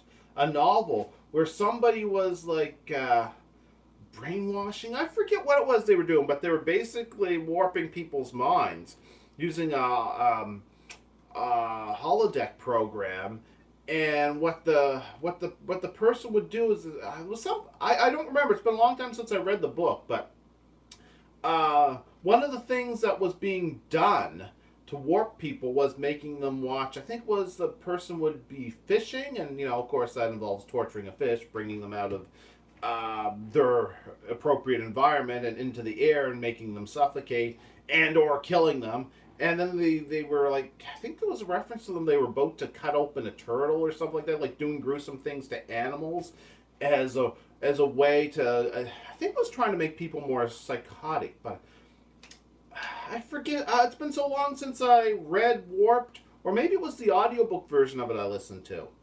I remember that in one of the Deep Space Nine novels, which which indicates that people of the time period would look upon that behavior similar to harming a pet or a human friend, which is a sign of progress. The fact that something like that would be used to brainwash people into becoming kind of, I forget the even purpose of it. It kind of goes back to that whole thing about, on one hand, when a kid tortures small animals as a child, generally, and then they turn out to be a psychopath, you'd say, well, that was a sign that they were going to become a psychopath. And then on the other hand, it's like, but then again, some kids, they're just redneck kids that go hunting and fishing, It's like, it's like, they just let it pass sometimes, and then other times it's like, well, it's a sign they were going to be a psychopath, I'm trying to remember the exact plot to the Deep Space Nine book Warped, but I remember that was an interesting moment where they were using a holographic program, and animals were being tortured and or mutilated. And I'm pretty sure one of them was a fish and one of them was a turtle. But, that's beside the point. In Voyager, they ate bugs, which, then again, they were at legitimate risk of starving, so it kind of makes sense that they would eat bugs in that Voyager episode. yeah, so it's like for the most part, unless you're at risk of starving, generally humans and most of the cultures within the Federation of Planets have evolved beyond the point where it's like, yeah, we'll just hunt something, we'll just kill something, you know. They're usually, you know, last ditch thing, you know, if you're at risk of starving, you do it. Otherwise, you wouldn't. Oh, yeah, Voyager actually established that Chakotay was a vegetarian, that he didn't eat meat. Which I thought didn't really mean a whole lot in Star Trek because the meat that everybody else was eating was replicated. So, you know, uh, it's like, well, okay, interesting symbolism, but you know, it's like your food is replicated. Nothing died. You just dumped an absurd amount of energy into the food replicator, but you know, whatever. You know, no. And I remember, although he wasn't a vegetarian, which wouldn't really matter when most of your food is replicated, especially if all the products anyway are replicated. But I remember Ensign Kim was upset when he discovered that something that he drank that it wasn't given to Chakotay because Chakotay was a vegetarian, and he's like, "What? I drank meat?" You know, he was kind of disgusted by that thought. Maybe it was clamato. I don't know because you know clamato has clam in it, which is an animal life form. But anyway, yeah, I just thought that was interesting. He was from a world where he referenced having a hunting injury, and from other dialogue, it sounded like he still fished, which indicates that it's not just kind of a primitive ish world, it's a full blown primitive world, kind of like a hillbilly or redneck paradise, perhaps, you know, where they still hunt animals and stuff like that, which seems a little odd in Star Trek, but for all of its, going out of its way to make itself look progressive, which it's actually often regressive when shows do that because they normally don't know what they're doing and they usually just decide to take old conservative attitudes and then just change the demographics that the conservatives were harming to just kind of like, well, you know, we'll do what the conservatives did. We'll just kind of reverse the polarity on it, but do the same thing, and that makes us special. You know, it's like, no, it makes you regressive. You know, like, for all that, there's like actually a distinct, noticeable, calculable regression in Star Trek Discovery's attitude for human treatment of animals that basically can't talk, you know. Uh, I've noticed that because it was the reference to the sympathetic character who was a human from Earth who liked to fish in that episode of Star Trek Discovery. And then this guy, you know, hunting and fishing. It's like, yeah, I mean, social justice warriors like to make certain groups of people out to be doomed and harmed and horribly oppressed. And then they're like, yeah, but we don't care if we don't care about the animals. Yeah, we don't. So fuck the social justice warriors and fuck this regressive attitude where it's like they're trying to look really progressive and special, but they're not. They're not. They didn't progress anywhere. And I just noticed that this guy was from a primitive world, and his world was at war. And it's worth mentioning, he's fighting against people who like Betty Boop. Now, that sounds like a joke and an exaggeration. It sounds like both a joke and an exaggeration. But no, they were fighting against people who like Betty Boop. He talked about the movies of the past as being the type of thing that those on the other side like. Now, he seems to be of a world where his ways apparently involve hunting and fishing. Seems to be like a redneck paradise.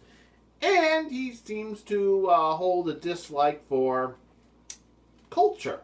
Now, Betty Boop might not be the high point of human culture. It just happened to be the one thing that he couldn't. He got that to play, and he couldn't get anything else to play while he was stuck in the escape pod. What kind of? I mean, he must have been having a conflict in space if he was in an escape pod. I mean, they never really went into a whole lot on how he got drifting through space or that far from his planet. I mean, all that's pretty mysterious.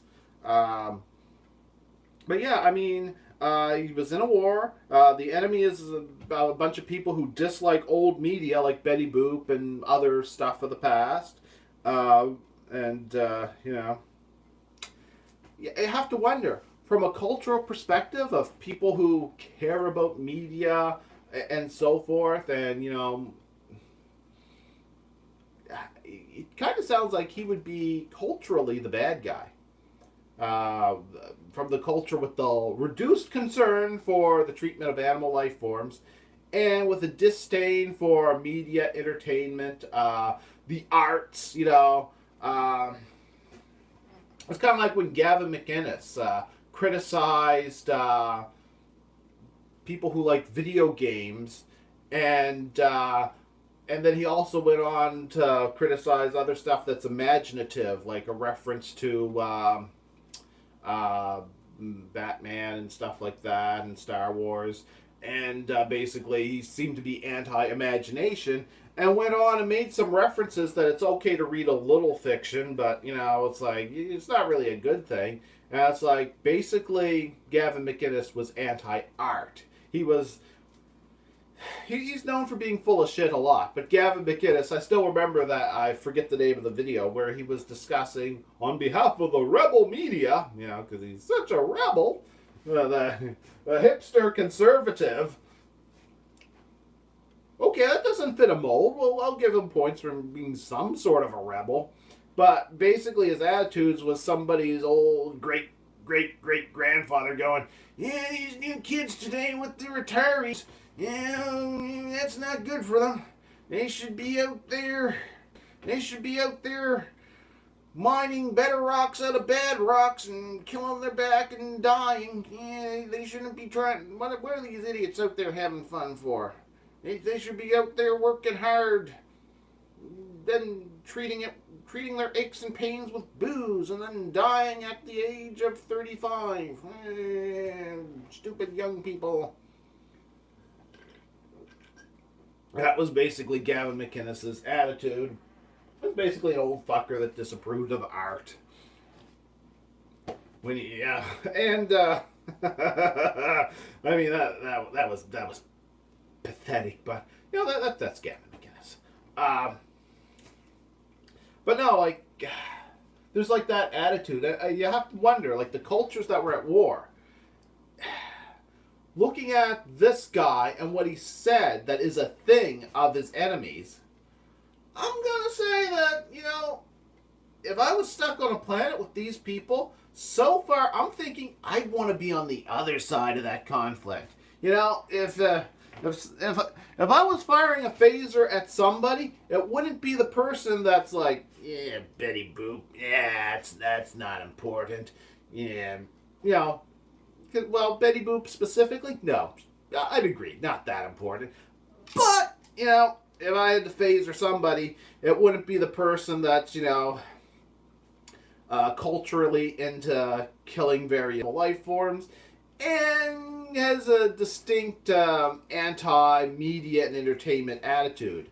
Media, entertainment, basically art, true art, you know, that's one of those little things that makes life more than a meaningless mechanical process, you know? And it's like, this guy just wants, you know, it's nice to enjoy the outdoors. I do it myself, but, you know, this guy just wants to be on a raft, you know, killing fish, and, you know, is proud of his old hunting wounds. It's like, that's not a sign that the culture he's fighting for is the side I'd ever consider supporting.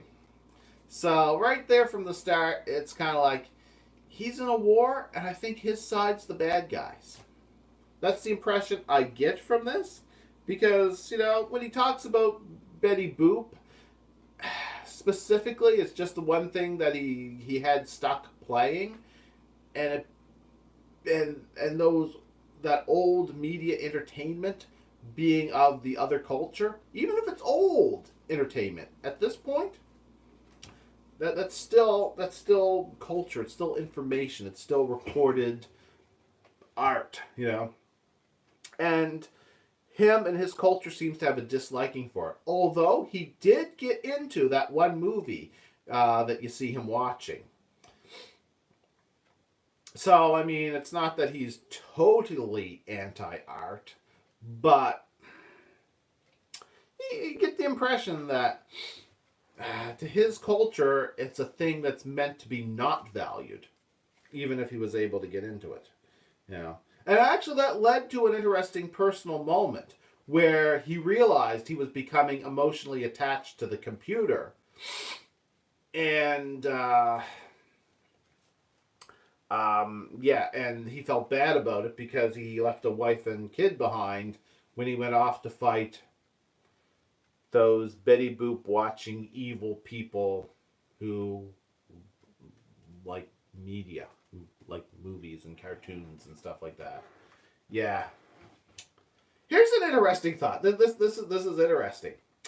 When Ghostbusters 2016, when Ghostbusters 2016 wanted to criticize the fans who disapproved of Ghostbusters 2016, they tried to make people out to be misogynists. You know, they're just a bunch of misogynists. Don't want a new movie with female Ghostbusters. Like, wow, I would love a movie, a Ghostbusters movie that featured Kylie Griffin from Extreme Ghostbusters. Perhaps a Ray Stantz, because Dan Aykroyd would love to come back and play Ghostbusters. Ray Stantz, bring back Ernie Hudson as Winston Zeddemore, cast somebody as Kylie Griffin, and them all training a new team, an even younger team of Ghostbusters, younger than Kylie Griffin, because it ain't the 1990s anymore, Yeah, I'd love to see Kylie Griffin in a Ghostbusters movie that made a vague, non-committal reference to Extreme Ghostbusters. I mean, Egon could finally go off and do his own thing. Um, uh, I can't remember the name of the guy that died, but he was a very important part of the writing of Ghostbusters and Ghostbusters 2 and the Ghostbusters video game. Awesome guy. Harold Ramis! Couldn't remember his name. There, that's his name, Harold Ramis. Even without Harold Ramis, I mean, you could just say Egon's not around anymore. Have it focus on Ray Stantz, but I would love to see a movie with Kylie Griffin in. Hell, an animated series based directly around Kylie Griffin. That'd be awesome. I would love a female Ghostbusters movie where the main star is Kylie Griffin.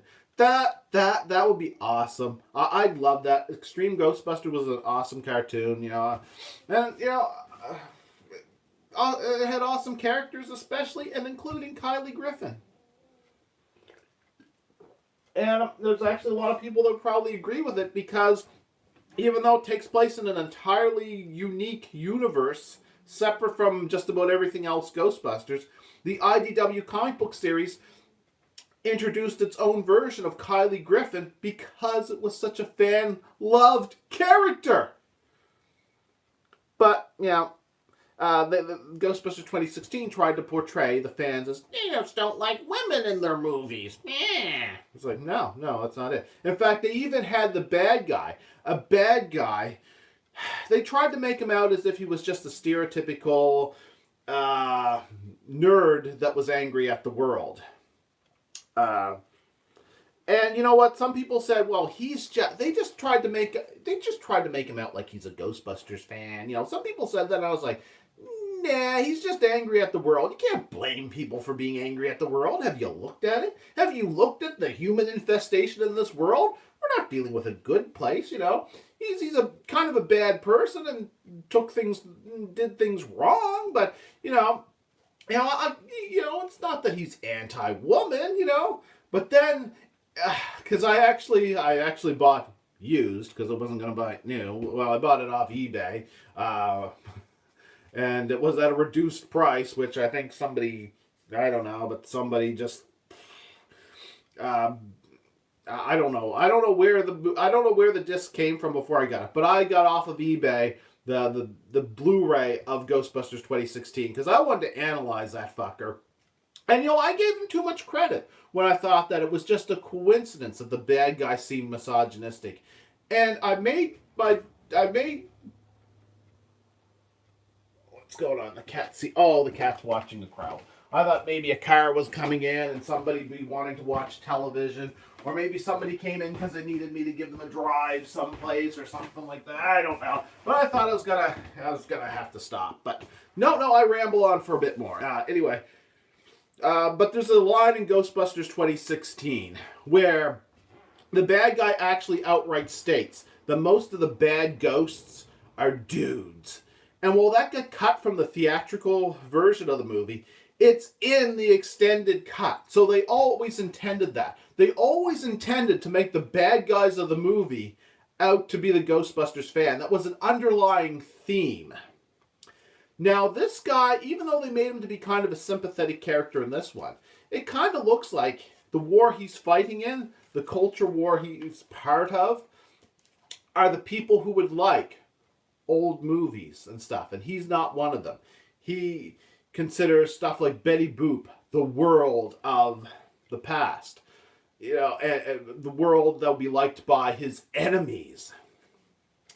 So I have to wonder if this guy, if this nebulous enemy that he was fighting against would be the Star Trek fans.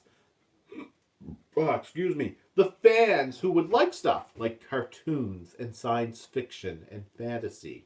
The people who would like Star Trek the original series because they like old stuff. You know, that's what I have to wonder, is if the war that he's fighting is a culture war, but it's against what's supposed to be a representation of the Star Trek fan. Just like the bad guy in Ghostbusters 2016 that had to be battled against was a representation of the Ghostbusters fans. The way they perceived and portrayed them. When they talked about the Ghostbusters fans, when they tried to dismiss legitimate complaints about Ghostbusters 2016 as just being a bunch of guys who are sexist and so forth. And they don't want women in their Ghostbusters. You know, let's ignore the fact that Kylie Griffin was one of the most beloved characters to come from anything Ghostbusters related that wasn't the original movie and or the real Ghostbusters animated series. We'll ignore that, but we'll just say that people don't want, that the Ghostbusters fans are the enemy. They're just a bunch of sexist jackasses who are trying to make this movie fail. Well, this guy in Star Trek, the short Trek, Calypso, he comes from a world where he's fighting against people who like the old movies and old cartoons. That's a thought. That's a thought. Maybe Star Trek is going to make, maybe these new shit treks are going to make out the old Star Trek fans to be the enemy. And in a way, this time, in a way, we kind of are. Not in the way they would like to portray it, but they're selling us something under the name Star Trek. Star Trek fans who spend time looking up Star Trek on the internet aren't going to have a whole lot of choice in the fact that something named Star Trek is going to come up when we look for Star Trek. So if we want more Star Trek the original series, or Star Trek Deep Space Nine, or Star Trek Enterprise, or Star Trek The Next Generation, or Star Trek Voyager, we're also going to be finding Star Trek Discovery and these shit treks. And in a way, we want more real Star Trek. They don't seem to want to make real Star Trek. They want to make stuff to meet a certain standard, spend a lot of money on it, and get way more money back for it. And the Star Trek fans don't want it. They don't want to buy it. They don't want to swallow the shit that they're trying to shovel to us. So in a way, I guess we are the enemy. Because we don't want what they're offering, but we're looking for Star Trek. So we're going to review it badly because it's not living up to the standards of Star Trek. So we are the enemy in a way. But it could be part of that same thing where this guy's fighting a war against the people who want the old stuff. Because that was actually an interesting line in there. We talked about disliking that old cartoon Betty Boop and dismissing it as something old. And it's the kind of thing that his enemy likes. I can't help but think of the Ghostbusters 2016 moments where they tried to make out like everybody who disliked Ghostbusters 2016 was just somebody complaining, oh, they ruined my childhood. That's like, no, you wasted our time by finally bringing back the Ghostbusters intellectual property that we all wanted more of, and getting our attention with the name Ghostbusters, and then giving us something that ain't Ghostbusters and nobody wanted. And then calling people misogynists for not liking it. So I have to wonder if there's a parallel there. Some sort of parallel. Yeah, because this guy was fighting against people whom liked old media. Like Betty Boop. They used Betty Boop as an example. Well, Betty Boop is a female character, so at least they're not calling the people who like old media misogynists this time. Or are they? I don't know. I don't really think Betty Boop is a role model, but maybe she is. I don't know. I haven't watched that much of Betty Boop. All right. Oh, here was a thought I had. How did he get positioned in the biobed? I mean, the computer, must have beamed him out of. Did I actually see how he got out of the escape pod? I assume he was beamed out of the escape pod. So he wouldn't have been in a laying down position. So I have to wonder if the computer beamed him out of the escape pod and then over the biobed and then just kind of like flopped down into a thump, because it's kind of like his body's not going to be he's got to be standing pretty straight, and the bed is kind of like a flat surface. But I don't know. It just, I had to question, using the transporter to position him, how the computer specifically did that. Because, it's like, okay, you beam the person up. But if you beam the person with their arm out straight, maybe in the past people's arms had changed position. But, it's one thing to beam a person, frozen in position. But it'd be another thing to move their body parts in a transporter beam. Like, that seems a little, you're moving the molecules around. Like, if you're disassembling the molecules or putting them in that state. I don't know. It seems a little wrong.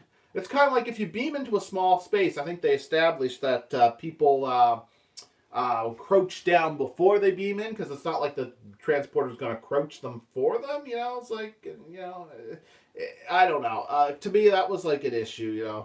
I'm guessing they must have beamed him, in a standing position, but tipped him over in the transporter effect, and then just kind of flopped him into the biobed, in sick bay there. But another interesting thought is the computer was lonely, because it's established at the end of it that warp-capable shuttle could be used by him after all.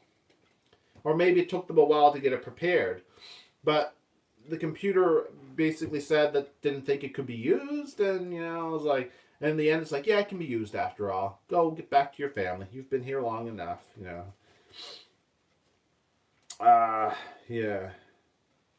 Oh, yeah. This guy who apparently, in a battle, was able to escape from the battle in an escape pod. And Zora, is that the pronounced name? Zora? Whatever. The computer basically told him that she's a computer program. So it's not very hard for us to picture what a computer is. It wouldn't be hard for somebody in the 1950s to picture, roughly speaking, what a computer is, At the end of it, he says that he doesn't know where or what she is. I don't know. I could kind of get that line being a little bit metaphoric, but I still have issues with it. I could picture somebody saying a bit metaphoric, not really knowing what to say about this person, and just that coming out of their mouth. I could picture that. But for the most part, I get the impression, and I could be wrong about this, if anything at all retconned this in the future, then, you know what, I'd be okay rationalizing this differently. But from that line, the impression they're giving me is that he comes from a society so primitive that he doesn't know what a computer is. That's the impression I'm given by what's written in this episode. And it makes me wonder, well, how did he... end up drifting in an escape pod. He had pulse burns. He was fighting with particle beam weapons. And he's like, I don't know where or what you are, but, I could picture somebody saying something like that metaphorically. But I was left with the impression it was very literal, And, that's something else I had issues with, So it's a whole lot of what the hell. All right, what else? The escape pod travel distance. They talked about where he came from, and he was drifting for. Was he drifting? It was 11 years since he was home, but was he drifting for 11 years? I'm wondering how he got out, where he was. Was it that the escape pod drifted that far? In which case, I would say it must be a warp-capable escape pod. Wouldn't it be?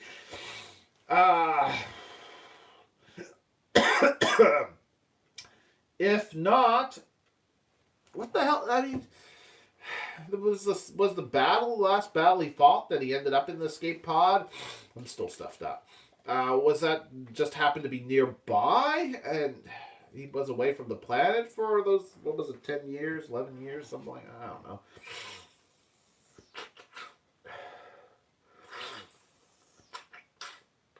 I don't know. I do not know. But it was like, it seemed it seemed weird, okay? It seemed questionable. Now, because this is their way of introducing the character, a lot of those oddities, like the fact that he doesn't know what a computer is, the fact that he was drifting in space, all those things, that tells me that these are mysteries that would probably be revealed to us later. If I was watching a competently written series. So I have no idea if any of this is going to be properly explained or not when Star Trek Discovery Season 2 airs. But I'm pretty skeptical of them rectifying any of these questions, because if this was any other TV series written by any other group of people, I would think a lot of these questions and mysteries that I have about this would be addressed and be something that we would be expecting to have answered for us. But the relative competency of how Star Trek Discovery has been written, I'm not expecting that. I'm thinking that this introduction to this character is basically what we're getting for an origin story for this character. And somehow he's going to end up 1,000 years in the past. Or at least the characters will somehow end up 1,000 years in the future and end up encountering him. And whatever it is, I have a feeling that they've decided that this is an acceptable origin story for this character.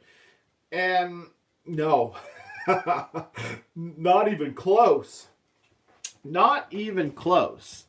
Now,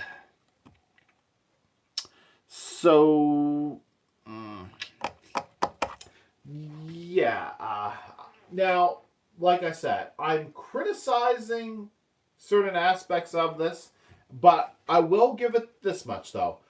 There is the possibility for a lot of these things that seem strange and unusual to be explained when we see Star Trek Discovery Season 2. And a lot of this might then make sense. A lot of it still won't, but some of it will. Some of it might. It might just get worse when we actually see how Star Trek Discovery portrays this. It's hard to say. Like I said, if this was any other Star Trek show that decided to do a little short trek and introduce this character and all these things that I've had complaints about, except for things like maybe the beaming and maybe the issue of some people noticing a shooting star in the vacuum of space, except for little issues like that, I would say any other Star Trek show, when they brought this character back, would expand upon what we see, and a lot of these questions and inconsistencies, we find them explained. It's like, oh, that's why he did this. Oh, that's why he reacted that way. Ah, this makes sense now. I would expect that from just about any other Star Trek show. Even Voyager, I think, could take this weirdness and work with it. That said, given what I've seen in Star Trek Discovery, I think this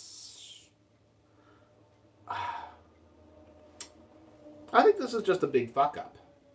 Like everything else in Star Trek Discovery.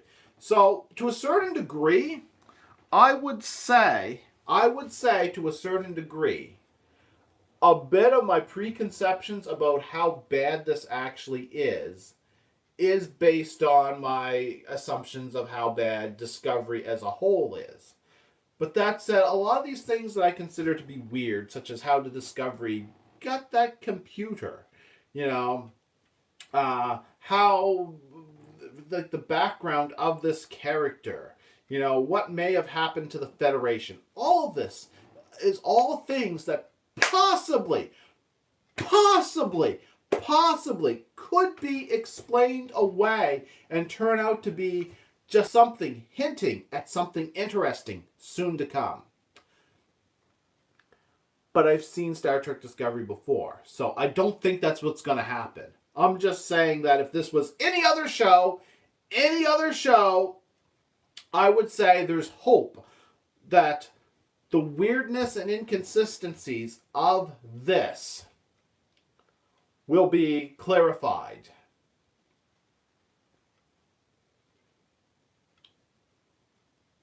But nope. I don't think that'll happen. But you know what? There's a chance. So I'm probably giving this a lot more credit than anybody else I've seen talk about this by saying that.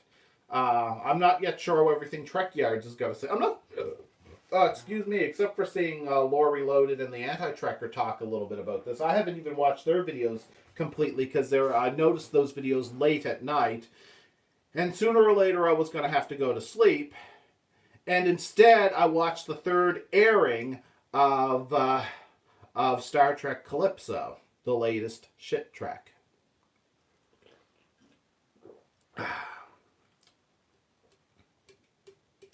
So I think that a lot of people aren't going to give this, say that it's actually possible for a lot of the things that seem strange and inconsistent to actually eventually be explained.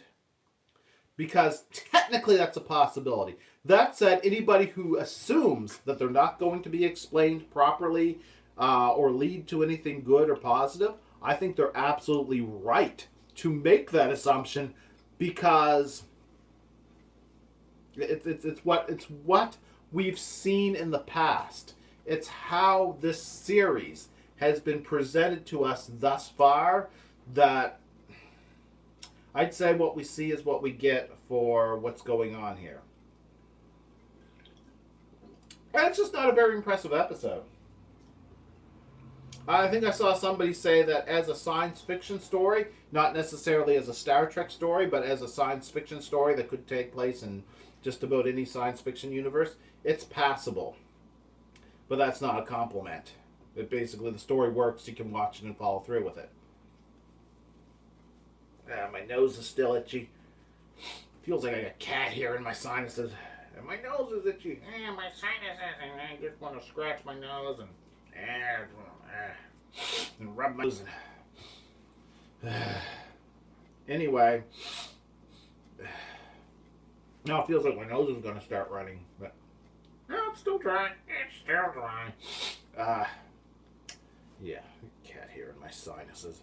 Anyway, what was I going to say? Alright, so basically, how would I rate this episode of Star Trek Calypso? Or episode of Shit Treks? I'd rate it better than the last one, Runaway. Now, I'm going to give Runaway a little bit of... I will defend one thing about Runaway. Some people said that they broke continuity by having that alien species... be able to recrystallize dilithium. I think the entire episode was nonsense and bullshit and an unworkable story that makes no sense. And every time something it gets explained, it contradicts something else. But that said, the dilithium thing, I think they just thought to themselves, let's throw in something that'll sound like something important to the people in the Star Trek universe. And somebody else was like, I know, they can't recrystallize dilithium yet. We saw that referenced in a movie. Let's throw that in, that this is something the Federation would want. Ooh, yay!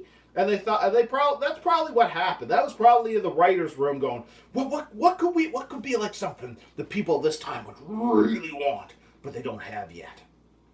Recrystallization of dilithium. Look, they talk about it in Star Trek 4. Yeah.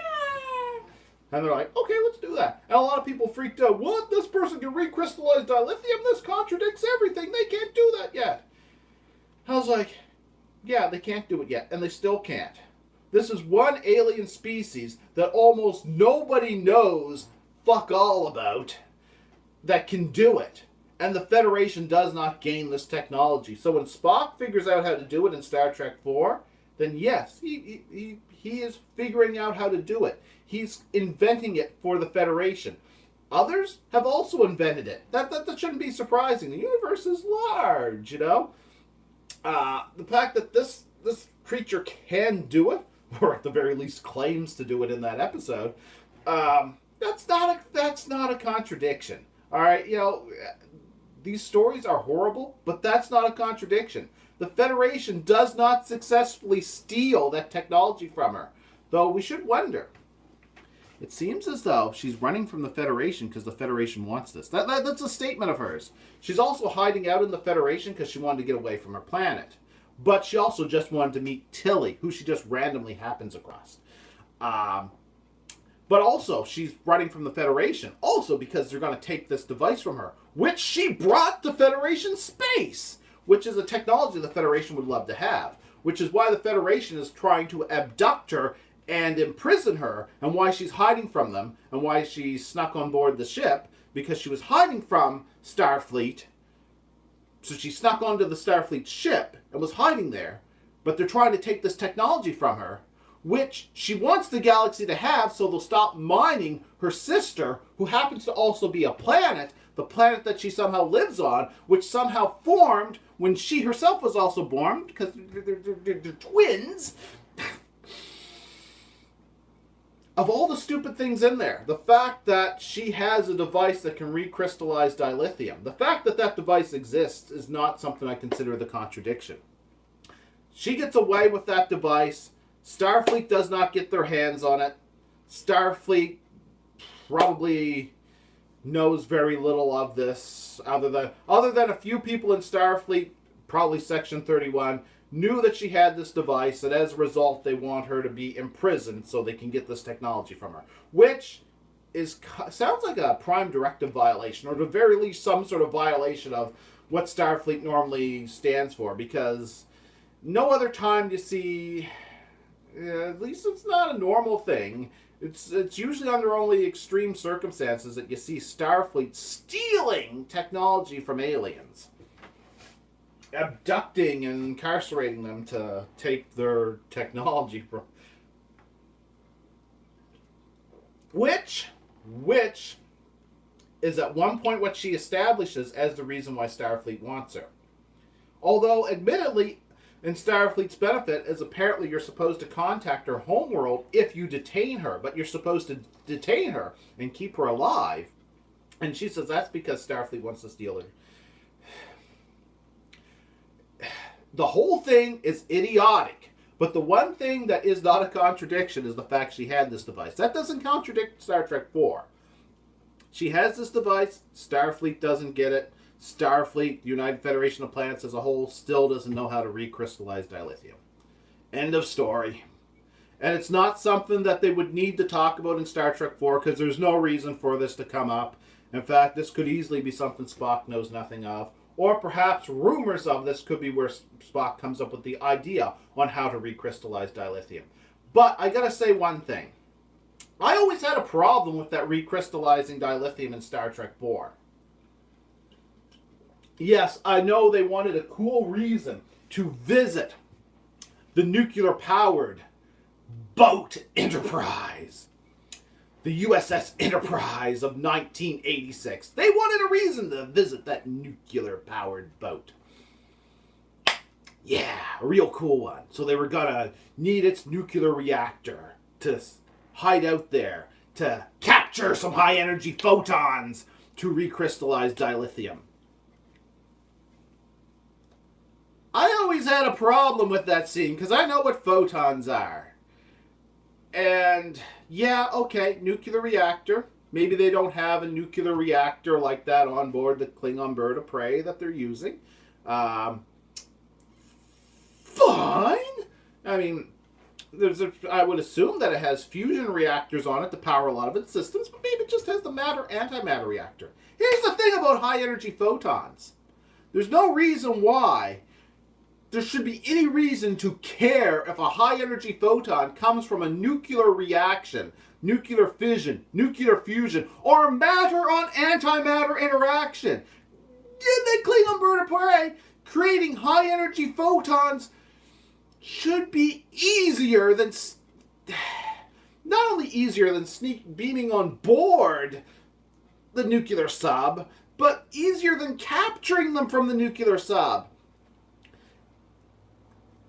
It was one time when the technobabble was so low tech, or at the very least so real science, that it can't work for the technobabble, because it just doesn't. There's no reason. If all they had to do was capture a little energy leaking out of a nuclear reactor, and it was photons, the Klingon bird of prey should have been able to do better. Should have been able to do anywhere from better to better, worse, in between, exactly the same, all kinds of variations. The Klingon fucking bird of prey has to have some sort of something powering the warp drive. And they have photon torpedoes. I mean, even if it had something other than a matter-antimatter reactor as its warp core, which just about everything does, except for some Romulan ships 100 years later. The fucking Klingon ship should have been able to produce high-energy photons. Well, it should have been like the easiest thing they could have accessed. The Klingon ship should have been able to do even higher energy levels of the photons than the nuclear reactor. I mean, it's like that just bugged me in Star Trek 4. The hell out of me, because, well, not really, but it's like I'd watch and it's like, oh God, how can you reconcile that? You can't. It's bad. Don't get me wrong, Star Trek 4 is one of my favorite movies. In fact, it's my favorite of the original Star Trek movies. Tied with Nemesis as my favorite Star Trek movie of all time. Like, I love Star Trek 4. I really like Star Trek 4. But as on-screen explanations for something that has to be done, I don't like that explanation. I don't like it at all. It doesn't work. So it's far more easy for me to reconcile that life form got away with a technology that Starfleet doesn't have, and Starfleet will continue to not have, and that nobody has a reason to speak about it later on. That's easier for me to reconcile than the idea that, well, we'll capture some high-energy photons from this nuclear reactor that we can't do over here on the Klingon bird of prey. Sorry, I just don't find that. Maybe without the dilithium crystals, maybe they couldn't. But no, they still should have been able to do something. I don't know. I mean, if they have antimatter storage, there should be some way that they shouldn't need that. You know, maybe something about the Klingon warp drive. They can't get any photonic energy from their antimatter safely unless they have the crystals. But even then, it just doesn't. I just don't buy that. I mean, it just doesn't work for me. It doesn't work for me at all. It seems like a crummy, inconvenient plot device to get them to sneak on board the ship, that their dilithium crystals decrystallized in the first place, and even crummier plot device that they can just use a nuclear reactor to recrystallize them. I don't know. That bugs me. But anyway, that said, Star Trek 4 actually overall is a great story, an excellent science fiction movie, excellent piece of Star Trek. Like most things, it's not perfect, and I think I just picked a hole in or just nitpicked the probably the only thing I can immediately think of that was a problem for me in Star Trek 4. That movie was just awesome. Yeah, as opposed to the Star Trek Runaway short trek, yeah,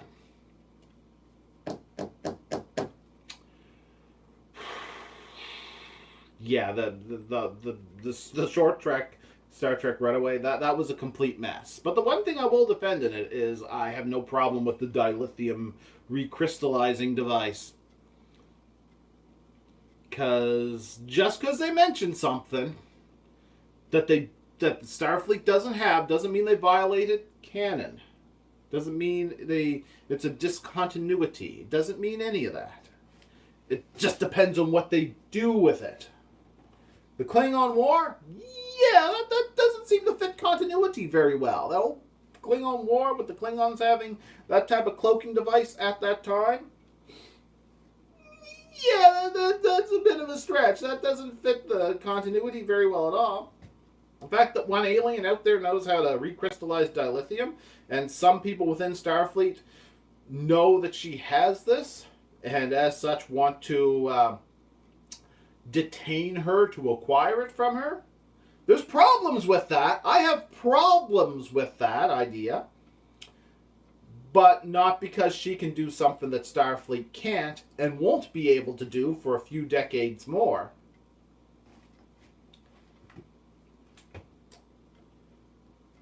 So, yeah.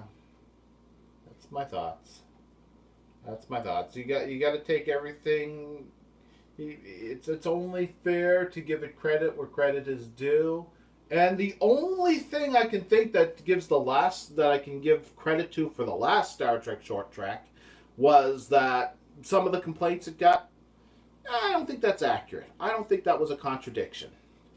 That said, the entire episode, the entire story that they're being portraying was a complete mess and nonsense. It's like somebody came up with an idea. Okay, why is this character on the ship? Oh, they're doing it for this reason, and maybe this reason, and maybe this reason, and maybe this reason, and we'll just jam it all together. That's kind of like how I felt like they wrote Star Trek 2009. You know what? Let's do some iconic stuff. Well, we want Kirk, but we want to make him more edgy than the original Kirk. Yeah, people liked Kirk, but let's make him a young punk. We'll make him an arrogant jackass. We'll make him just a complete jackass. He won't start off life as a walking stack of books, that was quiet and eventually became a bold space hero. We'll make him just bold from the beginning. We'll make him an arrogant, brash asshole that most people, if they had any common sense, would want to avoid in real life. We'll make him that. And we'll make out some of the other Starfleet, some of the other people in Starfleet, we'll make them even worse. So, every now and then we'll feel sorry for him if he gets in a bar fight with some of those assholes. But, we'll portray Starfleet people as assholes in general. Okay, so we'll make Kirk more profitable that way. We'll insert Spock. Okay, we need a girlfriend character. This is a movie. Oh, we'll use Uhura. Instead of making her a strong example of a female who acquires power, we'll make her sleep her way onto the Starship Enterprise by being Spock's girlfriend. Yeah, that'll make things more profitable. Okay, we're going to need a scene where Kirk and Spock fight. All right, we'll shoehorn that in there somehow. And let's see, nobody's coming in that's going to need this space anytime soon. And the phone didn't ring either. That was kind of nice. No phone calls during this live stream. All right, so we'll just shoehorn Uhura in there as a stereotypical girlfriend character or somebody who slept her way onto the ship. Now, we'll shoehorn in a fight between Kirk and Spock, because in the original series, you see that happen. So we're going to revisit this. We'll make Bones say some stuff about being scared of space, and even if it's not exactly accurate, because, make some, let's see, well, we'll find a way to squeeze in a car chase. We'll have the ship escape an explosion. We'll find a way to squeeze in a scene with a baby to get people who like seeing those things, those demographics, to enjoy the movie just by squeezing them in there. What else can we do? It was like they just squeezed in ideas that were kind of Star Trek ideas and Star Trek and movie tropes, just kind of squeezed it all into the same movie to make it this really dumb, haphazardly squeezed together concept that was Star Trek 2009. And it was garbage. It was a horrible movie. It was immensely stupid. And it was followed up by Star Trek Into Darkness, which, while incredibly screwed up, would have been a far superior product until they established Khan's blood to be resurrection juice. I don't care. That's way too much of a stretch. You know what? The previous movie was pretty damn bad, but trying to make Khan's blood be used as resurrection juice is too much for me. It's like, yeah, we established Khan as a pretty unique individual, but resurrection juice pumping through his veins? No, that's not good.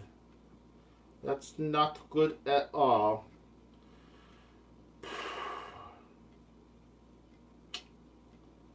So, yeah.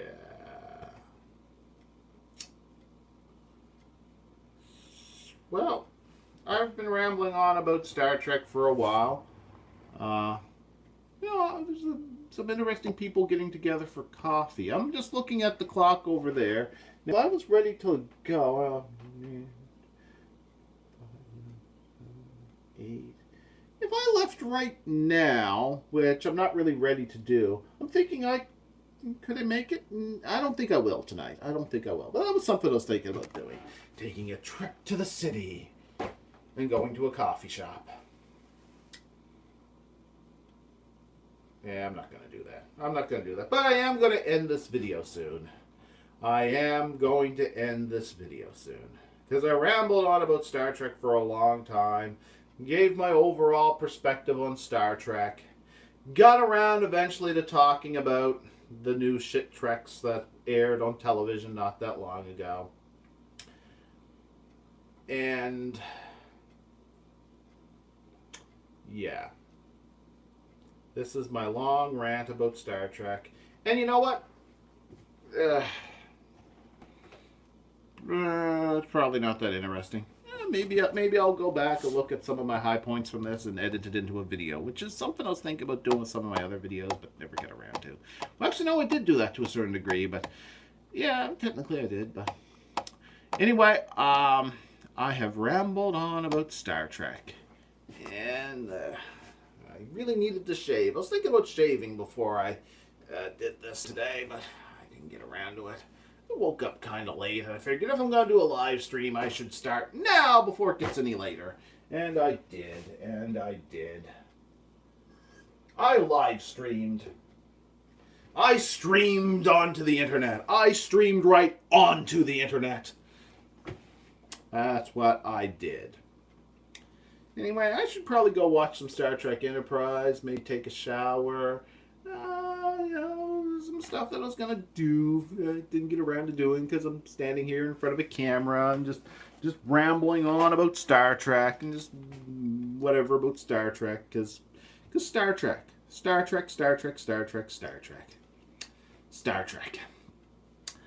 Star Trek, Star Trek, Star Trek. Was there anything I didn't talk about in Star Trek related that I...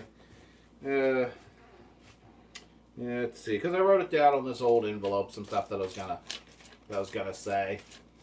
Yeah, I think I pointed out everything. Yeah, yeah. All right. Anyway. Yep. I remember to some degree the episode of Shit Trek that is Calypso, and it's not a great experience. You know, it's by Star Trek Discovery storytelling, it was probably as close to being flawless as Star Trek Discovery gets. As close. It's not there yet. In fact, it's very far from it. Oh, let's see, a notification from YouTube. Oh, video from Secular Talk. Oh, that could be cool.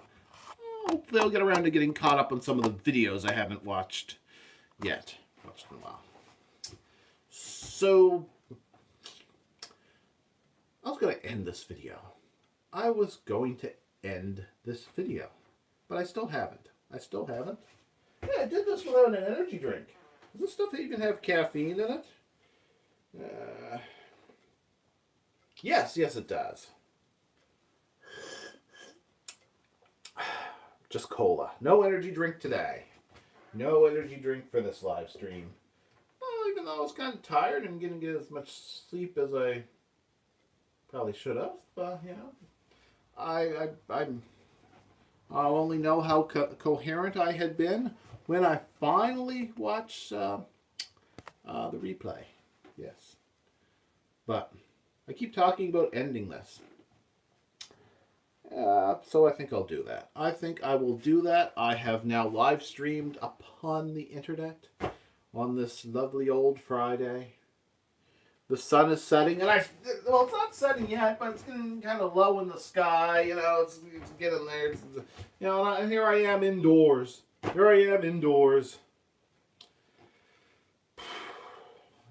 should have went outside and enjoyed. It was like a nice day outside. There, indoors, doing indoor stuff. Oh well, time to end this. All right, I'm gonna end this for real.